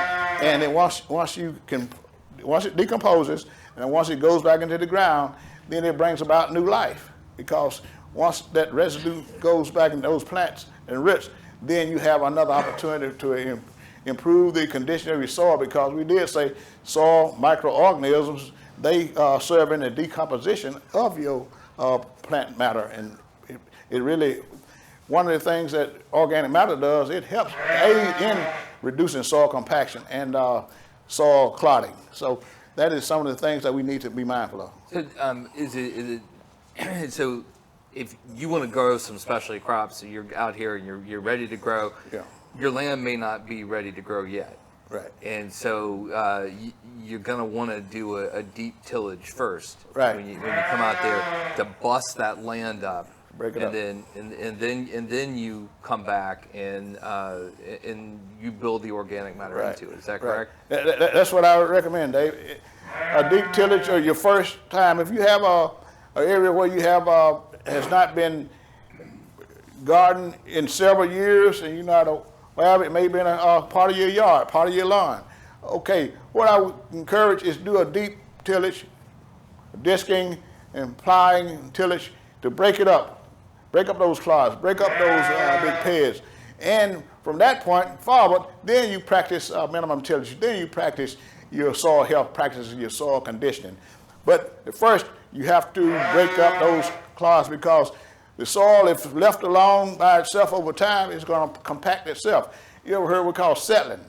Where we have construction, we have houses or development, we have soils where we have weight upon it, then over time it settles. Even the water itself will make it settle. So what we want to do is remove that compacted condition and stuff, and from that point forward, then you're going to do your normal annual tillage, and conservation operations through residue management, through no-till, minimum till, cool season seed mix, where you have tillage radish, raycon radish that goes down and busts the soil up, and then it provides that aeration and pore space from that point forward. But your original conditioning of your area that you plan on gardening, that you have planned, is do your tillage first, busting it up, and then from that point forward, you practice soil health practices. Next. Okay, soil compaction again is normal, and then we have compacted soil. So we don't see any blue, don't see any water, and then so that's going to prevent air pockets from being able to be available also for interception of plant roots. So you see the downward movement, what David mentioned earlier, infiltration, the downward movement of water through the soil in a vertical direction. Okay, and percolation would be the concentration, the moisture that fills the voids between all these clods in your soil layers. So in either way, you're going to have moisture and you're going to have water. Those are two essential components for good plant availability for nutrients and water. Next. What is a soil hard pan? Roots cannot penetrate a hard pan, leading to reduced plant growth, as we said earlier, because the more resistance, the more restriction you have as far as roots trying to get to that water supply is going to inhibit its growth and health and vigor over time, and you're going to have a poor yield, a poor production for that particular farm. And that's going to hurt what? The quality of your product. Once you take it to market, it's not going to be as high quality, and also it's going to probably be time consuming. You're not going to get there in time for you to make the right profit that you would have gotten if you have got there on the right time in order to that market. And also it's going to impact the quality overall of the content in that particular crop. So we see where the hard pan is real critical. You got your grass layer, you got your topsoil, you got your compacted layer, and then you got your subsoil layer. And therefore, you need to be mindful of that compacted layer again. Next. Okay, we see where some other types of contributing factors. We see it from a heavy rain. We heard earlier in the previous presentation with Shannon where you have runoff over your field, over your crop fields. And then it's going to, wherever you have any type of water movement, it's going to take something with it. I mean, that's just the nature of the beast. And if it's sand, if it's silt, if it's clay, if it's plant debris, plant matter, it's going to wash with it. And that's not good because it's not good practice. One of the things it provides a medium for transport, deposition, which we refer to as erosion. Erosion is the detachment, the transport, and the deposition of materials that have been deposited in a place where it shouldn't be. And that's called erosion, that's called sediments, that's not soil. Soil is what? Soil is a is a living, dynamic, natural system that is capable of supporting plant life. Okay, if it's gone, then it's not supporting plant life, it's out of place, and then what we call, it's okay to simply call it dirt at that time, because it's not doing any of those things. It's not supporting plant life, and it's removed and been translocated to a better location. So therefore, it's not wanted, and it's going to cause other problems, water quality problems, sediment buildup, like say plant loss, and also it's going to cause other hazards on down the road, even with, like I say, adjacent farms, adjacent properties. It's washed on and it's flooded or been inundated, and you got sediment build up on the other farms and stuff. So you got all kind of problems. So the main thing you want to do is keep your soil in place. Do not allow it to be translocated, transported somewhere else. So what you want to do is prevent erosion. That's the bottom line. That's the takeaway. Prevention of erosion, preventing erosion. Because when erosion occurs, then erosion already, the impact has already taken place. I mean, like you get a heat stroke. I mean, when you feel it, it's already too late, David. I mean, the damage is already done. So when you get erosion, when you see this problem right here, it's already too late. Then you got to call in engineers like Shannon to help my farm, help my situation. Where, we're trying to encourage prevention. We're going to look at some sites this afternoon where we're going to see where erosion can possibly take place. But what we do now is put in those corrective measures, prevent those type of areas from being manipulated or altered to not allow these things to happen. Because that field, there may be several acres of crop opportunity production that is gone now. And then once that soil is gone, what? You're coming back. I heard you say is that there's a strong relationship then between compaction and erosion. Right. Because if the land is compacted, then you won't have infiltration of the water into it. Right. So that water is going to run off. Right. So compaction leads to runoff, which is part of an erosion process. Erosion process, that's right. Okay. If water is not infiltrating, moving down, and you still have water coming down through precipitation, through irrigation, and then you have some relief, what it's going to do? It's going to run off. It's not going down, so it's going to run off. And we said earlier, anytime water moves, it's going to carry something with it. So if it's going to not infiltrating in the ground, in the soil, where it needs to be going, and it's still coming down, it's going to run off. And that's what we call runoff. And then runoff, it not only takes the soil material with it, but any type of fertilizer that have been applied, any type of other type of amendments or synthetic material that have been applied, and it's going off somewhere. Where is it going? Into the nearest stream or creek or water body. Then that's going to cause a problem there, because you got impaired water systems, impaired water bodies. And then impaired water bodies, what does that mean? You got impaired aquatic life, fish, and other amphibians that rely upon that for their health and habitat. Okay, and then we go in as a recreation area, we go and fish from it, then we use it to consumption for our own health and sustainability. And then we are impacted by it. So it likes the food chain. When we see how soil erosion and compaction can impact the food chain from just those type of issues that we allow to happen on our land resource areas, on our farms, on our gardens. Just that, it begins there. It didn't start in the stream, oh, the fish are sick and stuff. Well, that problem didn't start with the fish being sick now. The problem started when runoff got into the system and ran off through erosion, transportation, and contaminants got into the lake, streams, and water bodies.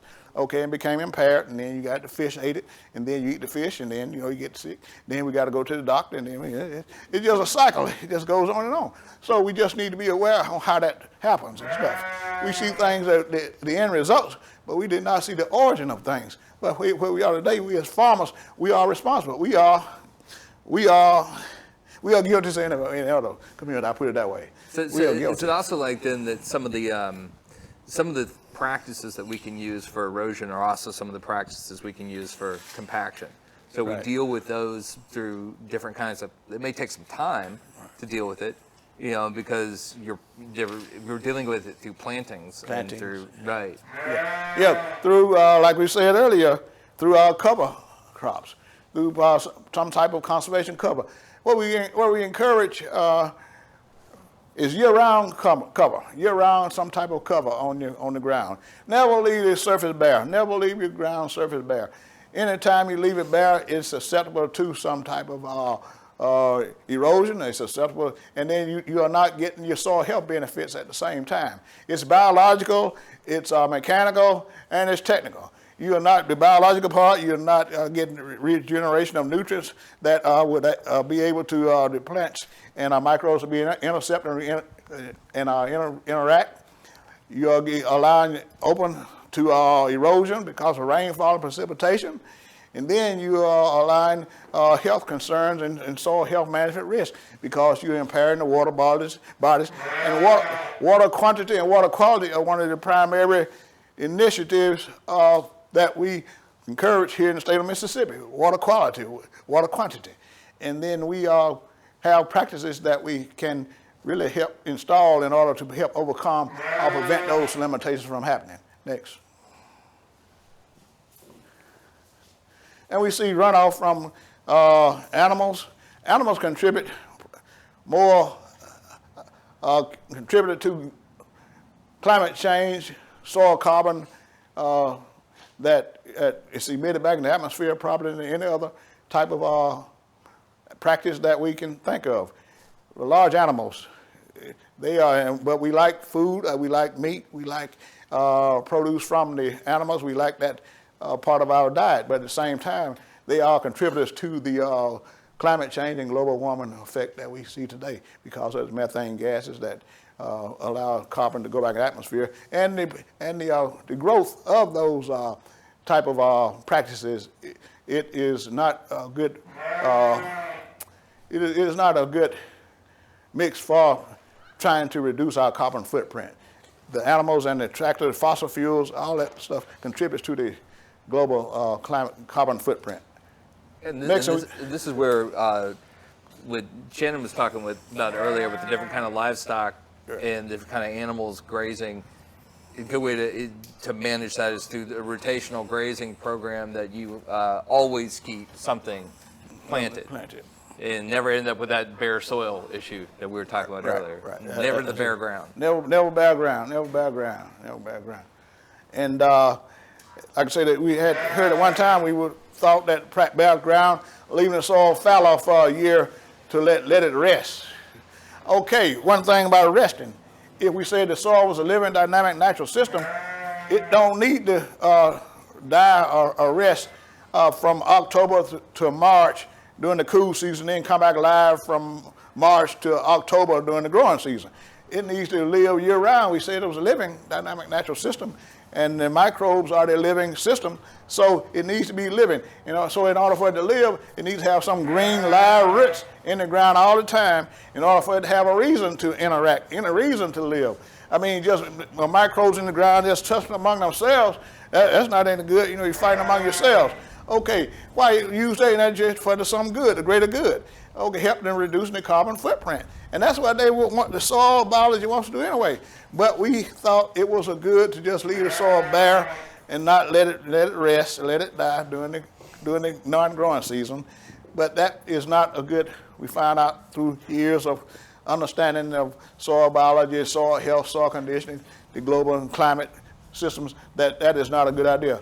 The soil needs to live year-round. In order for it to do that, you need to have live plant roots in the ground during the year-round. Not in your cash crop season, you got live roots, but then in your cool season, you got clover, you got other type mixed cool season grasses that you can plant during that time period. And at the same time, you terminate those cool season cover crops. You let that go back into the ground as residue, and then it provides nutrients and nitrogen to the next crop. So it's in the crop rotation that we talked about. All that helps to make that cycle complete. But one thing we want to do is have the system, a living system year-round. That's your takeaway, a living system year-round. You have a living system year-round. You're also like taking care of the roots. Is that correct? So the roots of some of those cover crops that you they keep the soil aerated, right? They keep the spaces available so that your cash crops can come in after them. Right. and be able to go down into those rooting systems as well. Right. That's correct. And then you have your microbes are the ones that are making that happen.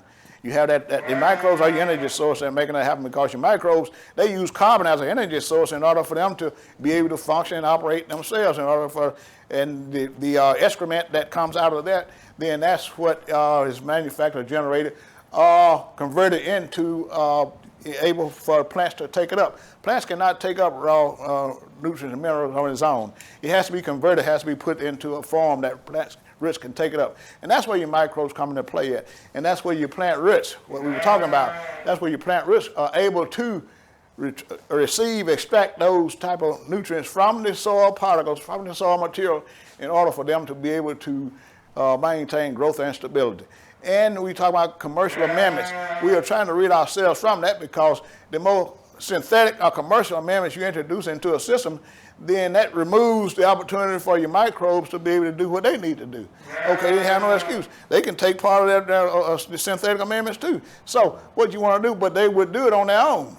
It's just like if you put hay out there on the field during the cool season, then your livestock is going to come to that hay. They're not going to try to forage anywhere else. Why forage anywhere else when I just got my hay bale right there? So you remove the opportunity for the microbes, soil biology to do what it needs to do in the living system. So, next, soil properties, water holding capacity, drainage, cohesion, organic matter, organic material, swell.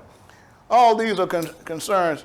The better your organic matter is, the higher your organic matter content in your soil, the better pore space, the better soil structure you have, the better aggregate stability you have. So organic matter really is benefits soil health, and prevents soil compaction, and it provides soil pore space and aeration. Soil organic matter mix. That's why we hear all the time about soil organic matter. Organic matter, that's just some dog stuff. I can just kick that off my boot and move it out the way. But no, that's your most critical piece. It's 5% of the whole makeup of the soil volume. We got 40% water, 40% soil, sand, silt, and clay, and we have 5% air space, and 10% air space, and 5% organic matter. Organic matter is the smallest content concentration, but it's the most critical as far as soil structure, soil stability, pore space, aeration. And it's also the most beneficial factor as far as your soil biology in the soil. Soil biology in the soil is critical as far as soil health, soil fertility, all that, but it's just 5%. So we see how that helps with the whole system of how the soil makeup is. The less concentration, but it's the most beneficial. So that's why we look at soil erosion, soil compaction. Those are the two primary components that work against good soil organic matter. Because soil organic matter, we say, it's the leaf, leaf matter and plant matter that's on the surface. And then once that erodes, then that 5% is gone. And we just said it's the most critical component in the agriculture world that we have is that 5% organic matter. So, and once that erosion effects takes place, then it's gone. Then we are left with what we have to apply fertilizer. Then you have to come back in with your synthetic fertilizers in order to compensate for that loss of what was there to begin with. What nature tried to put there to begin with, that's gone because of erosion and soil compaction. So we got to try to spend money now to try to recover and put in place, replace what was there naturally. So that's what we try to do in the soil health, soil conditioning, soil health management. Those are some of the things that we try to encourage as far as putting on the ground and using that program in order to rebuild the soil condition and soil health back to where it wants to be in order that it can sustain. We heard that word sustainability. That can sustain plant life and sustain our humanity the way we know it today. Next day. And we have soil compaction, wet soils. Okay, the wetter something is, then the easier it is to squash. The easier it is to squash. Okay, the wetter something is, and then we see traffic. We have heavy equipment, tractors, heavy equipment that really squishes the soil down in order that it compacts it even more. Because what? All your pore space, all your air pockets, all your water is being removed because you tightly squeeze these things together. You know, like if you your face towel, and then you wring it out. Okay, what have you removed? You remove water out of it, but at the same time, you remove pore space. But so these are some of the things that we say that is not good, and we try to resist putting traffic on lands that is to the extent possible. That's why they encourage now minimum till, no till, in order to prevent soil compaction from taking place. Because once soil compaction from taking place, then what you got to go back and do then? I said at the original, you got to go back and deep till and all that stuff, which is going to cost more money because oftentimes you don't have the equipment. You got to hire a contractor to come back in and do that deep till again to break it back up. So you try to prevent that from happening through good management practices that the NRCS encourages, and that we have the opportunity to help provide that assistance to you. And like Shannon said, it don't cost nothing to ask. What do you call it? CTA, Shannon? Conservation Technical Assistance. Like I've heard that question. It don't cost nothing to ask a question, you know. It don't cost nothing, you know. And that is a true free service that's provided. Next day. Topsoil. It's the upper fertile, what we say, biological activity layer, which is rich in mineral organic matter and microorganisms, fungi, earthworms, and other animals. Okay, that is your life. That is your life. That is the beginning of origin of life for your seeds, for your crops. It's topsoil here. If you don't have topsoil, then that is a farmer that's going to go broke pretty soon if he's not already broke. Okay, you're not going to make it a good sustainable operation if you don't have that topsoil. Topsoil today is pretty much, in most cases, is about 4 inches on average in thickness. At one time, we used to have 12-inch thick topsoils in the state of Mississippi. And where did that go? Through erosion. Erosion took all that away. Now we're trying to go back. It can't capture it, and not in our lifetime. So what we got to do? We got to use our soil health practices, residue management, nutrient management, all these different practices, conservation tillage, all these practices to help to restore that organic layer, that organic topsoil to keep it a bit rich again. Because if we didn't have that, it's going to take a hard road to hoe to try to make a good productive crop, because it's already off to it's already had a disadvantage from the start. You know, like you have, I guess, a newborn, like they are going underweight, you already have a disadvantage from the start. And then now you're trying to be a farmer in order to be in the competitive world, it's not going to work. So you just need to be mindful that there are remedies out there, there are practices that can be installed or applied in order to help get you off to a good start. And that's help out that way. What we call again is conservation technical assistance. You know. And when you say residue management, yeah. So is that correct? That's what's left over, what resides after a crop? Yeah. So like you have a big cover crop or something like that, and it may be a winter crop, and then it's going to die out, and then you let the material stay out there in the field and degrade into the soil? That's a good question. Yes, it's our winter and cool season. You let the existing crop decompose through your microbes, let the residue management, let it decompose, and then you allow it to go back into the soil and also serve as a cover, as a barrier to allow for temperature controls. It does not get too hot down there. It retains moisture because moisture can't escape because the sun is not hitting the bare surface of the ground. So you're retaining moisture retention, which is also a good thing. And you allowing the microbes to interact with that above surface, a surface contact interface. And they are able to breathe, and they're able to go up and break down that residue and then churn it back into the soil. Therefore, you have a good natural soil system that is working with your plant soil relationships and your moisture and your biological, because your biological community, they like that type of system. It's not too cool, not too hot, it's moist, they like that environment. So that is something that we encourage in order to find that residue that meets that need in order for you to have your healthy system that it will grow and be productive as far as your crop. Germination. I mean, your seeds like that, because that is where life begins pretty much in the soil. It sounds like, you know, the most expensive resource that you have in there in really nurturing your land and bringing it back to good health is really time. Time. You know, that if you take the time, it may take a season or two, or even 3. It may take a little period of time to put some cropping out there before you start putting your cash crops in, to put non-cash crops out there, to be able to develop the rooting systems, to be able to add more biological matter, more organic matter into your soil. But these are ways that you can actually take care of compaction and prevent future erosion just by the plantings that you're doing now. Just by having that program and that sequence of how you apply those practices. And like I say, you're not going to see evidence at first year. At first year you do soil health management systems.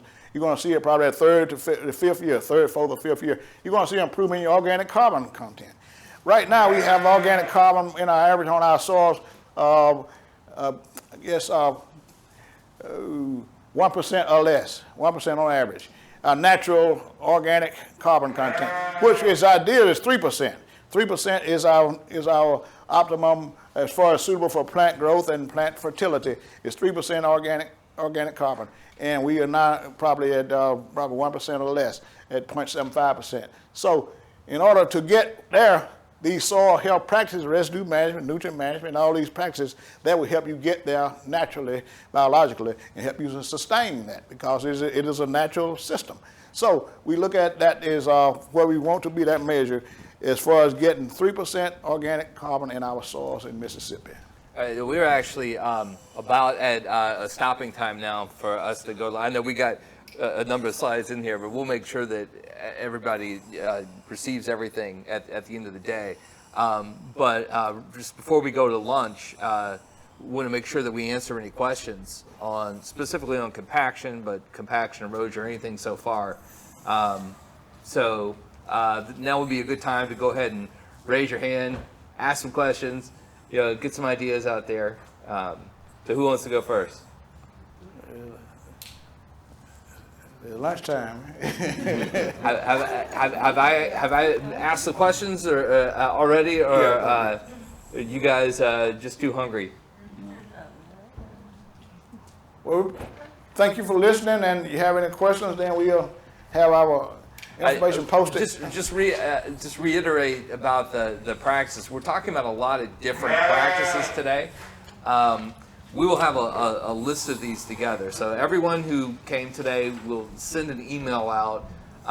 We have a site where we are putting practices together so that you can come and look at them, and you can see what those practices do. But when we're talking about nutrient management or strip cropping or cover crops or crop rotations, any of these things, they are all things that we can help you with, NRCS can help you with, to come and look at your land and help design what you want to do going forward with these practices in mind. And then NRCS can help you understand if you can apply for that and the timing of it, and what kind of payment you might be able to receive for actually putting those applications in place.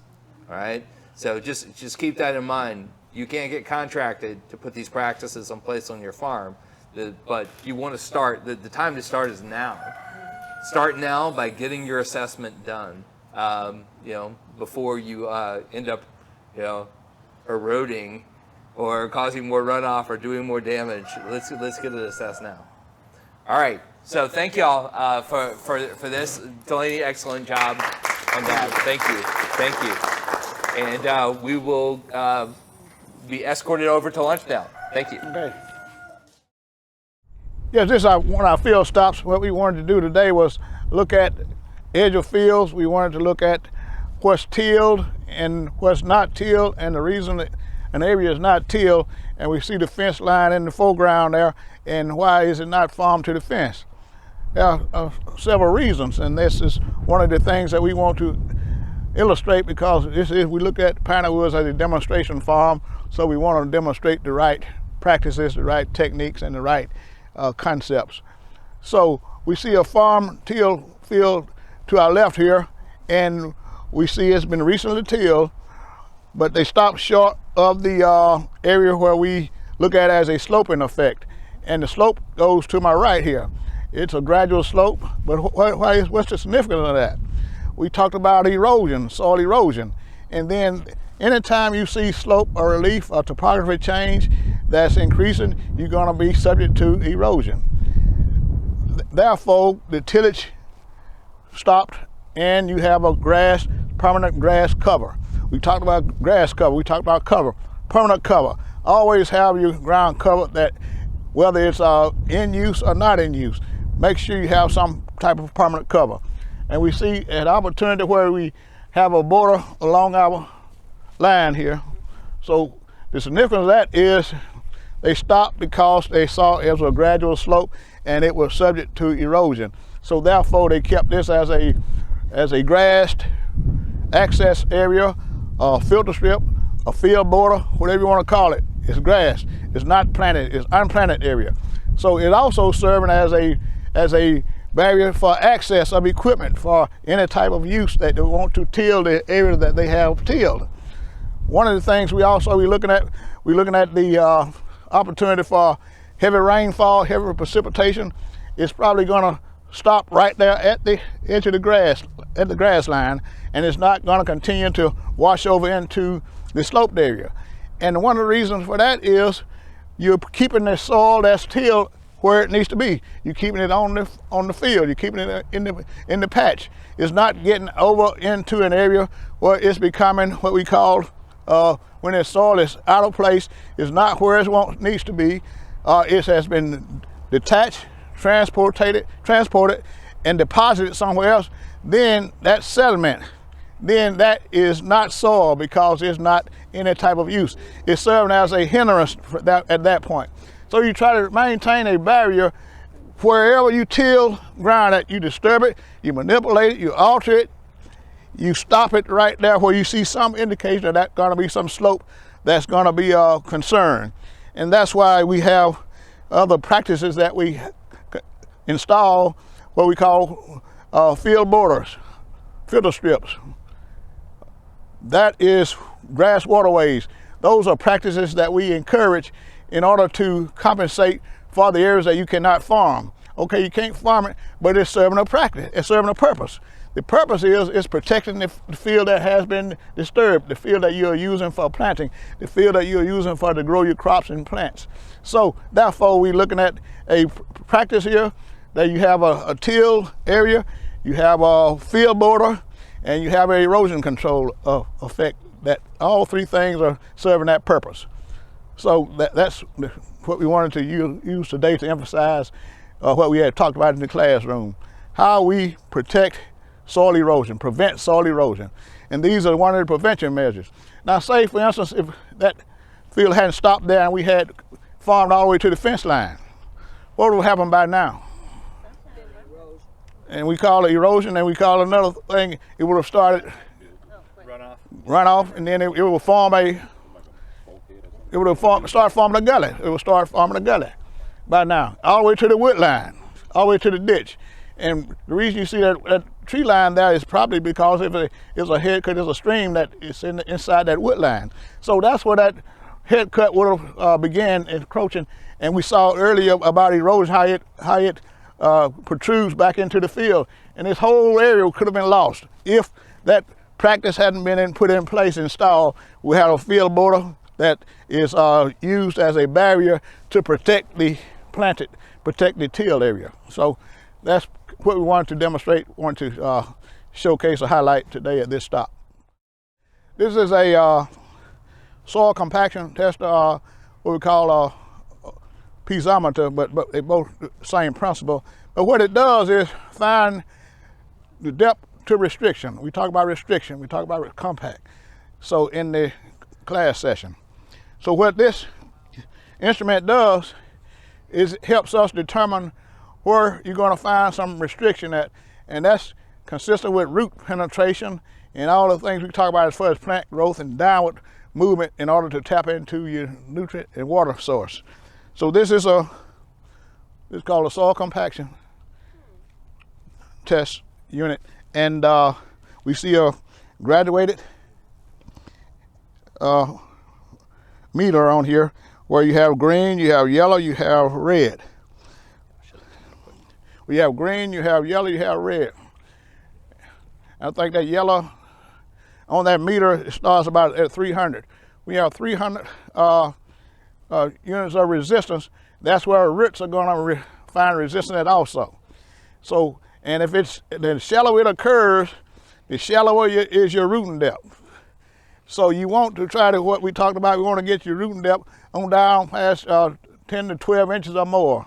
Because for most of the vegetable crops, especially crops that we grow here in this part of the country, then is your primary rooting depth. Getting down to around 12 inches, 10 to 12 inches, hopefully deeper than that, but that would be satisfactory. So I'm going to ask David here to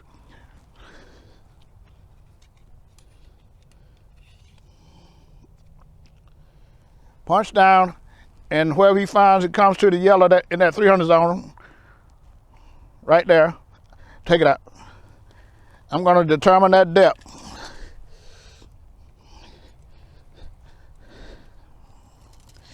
So that depth is about 8 inches. 8 inches to resistance into some type of plow pan, or traffic pan, or dura pan, or cemented pan. All of it probably is responsible for that heavy equipment, that tractor over there, that probably caused that over time. So what we want to do is use that same hole, and we're going to find how thick that pan is. So go down until you get past that 300 David until it turns back to the green. Pull on down. Go on down. Okay. I lost him there. Okay. What I said, the top depth was 8 inches? Okay. So we're looking at 13 inches. So we had a 5-inch layer of a pan that we got concerned with. So we got to figure out a way how to remove that pan, break that pan up, in order that we have that continuous depth root penetration on down. Unless we're going to have the farmers or producers out here, they're going to have problems with that rooting depth. Going to have some resistance at 8 inches, give or take and stuff. So that's how we use this device, this soil compaction kit, in order to determine the depth to restriction and how thick that layer is and how we need to do to break it up.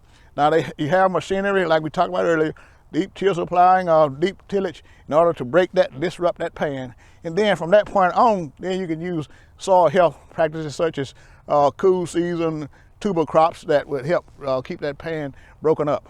And minimum tillage, no till, reduced till, that's what we want to look at from this point forward, once we get that pan taken care of. And sort of we do some maybe strip cropping too, something like that? Or intercropping or something? Well, strip cropping, first we got to deal with the pan, and that's other practices that you would do to maintain the quality of your So we're plant area. we're not there yet. Not there yet. Not there yet, okay. First thing you want to do is deal with this pan, disrupting that pan. That's the indication of soil compaction and soil erosion today. It's our primary focus in trying to remedy those two concerns. So if we don't take care of that pan first, then ultimately It's we don't go deep enough, then the plants up here are not going to get the nutrients that they need for their fruits. And You're still going to see some evidence of your productivity, your health of your crops, because of that restriction that they're not getting into the tapping into the water source and nutrient source that they need. Gotcha. Right. Gotcha. This stop consists of soil erosion and compaction. We're going to give a word of spiel on both those concerns. One thing about what we're looking at this site right here, we looking at it may have been a cut that was made mechanically, and because we see it's not natural, it's too contour and the way it's shaped. But at the same time, we're going to use this to pass across our point that we want to inform you about on this site. We see the surface here. We see right below it is our what we call subsoil. We don't see any much surface. All we see is what's been eroded, and we see right immediately into the subsoil.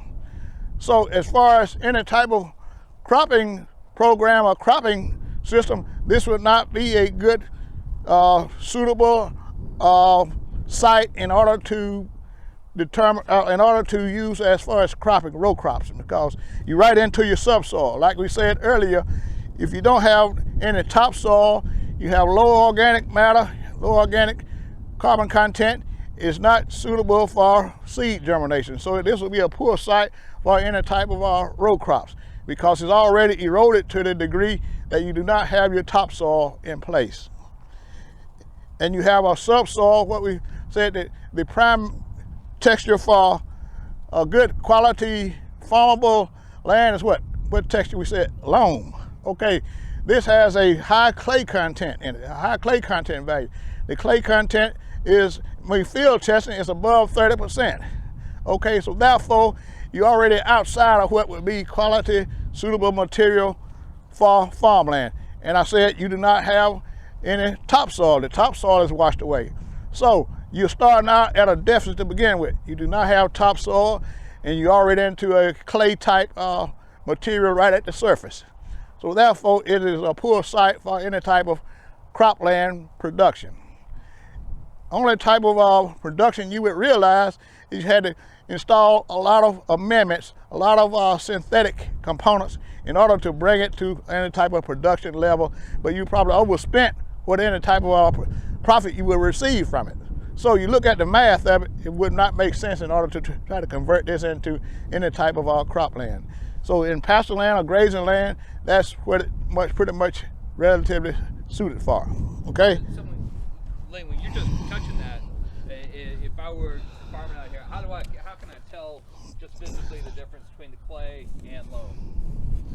Well, David, I look at it from hand feel finger testing, and it ribbons over an inch. It has over 30% clay in it because of the ribbon. It's extended 1.5 inches to 2 inches. Now, if the ribbon had just broken off right immediately, it'd probably been a loam. If it didn't ribbon at all, it would have been pretty much sand, majority sand content. But since it ribboned, I have over 30% clay right immediately. I can tell that, right? And just from my experience, but from a novice, just a regular gardener or producer, anytime you have this type of clay material, David, at the surface, then you have a area that's subject, that has been eroded to that extent that you do not have any topsoil. So if you see this in your fields, in your farms, then it's time to call the field officer, call up in farms to get a second opinion. But your primary opinion, you'll know that it's probably, you're at a disadvantage already because you have a high clay content in your surface. Now, like in the Mississippi Delta area, looking at a different land resource region, in comparison, that's all they have, okay? So they have to do other type of practices to make that land productive. One of the things about what we said on the Shannon's presentation, Mississippi Delta is fertile by nature because it was a floodplain to begin with. All they did was clear the trees off of it and commenced farming it. So it's low lying, it's level, it's uniform, so you had a naturally fertile ground. And that's how it was able to sustain all these years, because you had natural fertility. But now you did have some clay content in it. But you had you had enough surface material that stayed in place in order to have a good surface bed in order to plant your seeds or plant the seed crops or row crops. So that's the difference in the physiographic regions. And this is the coastal plain /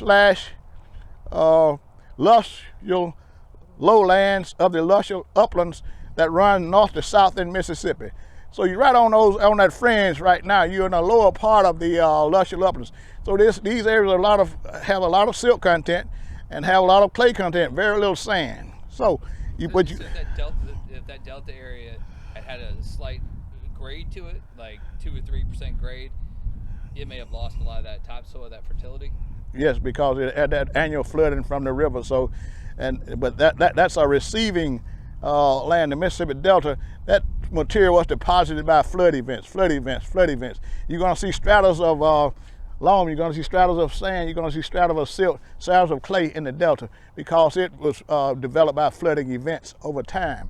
Whereas this land was developed by metamorphosis. It was developed a weathered material in place. It was some type of weathering of minerals, and also it was topped by what we talked about, the silt, the dust bowl that brought a lot of material in, and it mixed in with this material here where we're located here in central Mississippi in Jackson. So you have a lot of silt and clay mixed. So, but like I say, if you maintain your topsoil, that's key. Maintain your topsoil in these areas, and that's your key in order to have a good productive land area for cropping, for farming, for gardening. Because this clay right here, it's beyond what we call as suitable. It will be somewhat poorly suited in order for a good cropland. But you can grow crops. I'm not saying anything is bad now, but it would take more, it's more expensive to overcome those limitations. So this is an eroded phase. Whenever you see you're already down to your subsoil from the surface, then that's a red flag right there that this is not a good suitable site for tillage and cropland.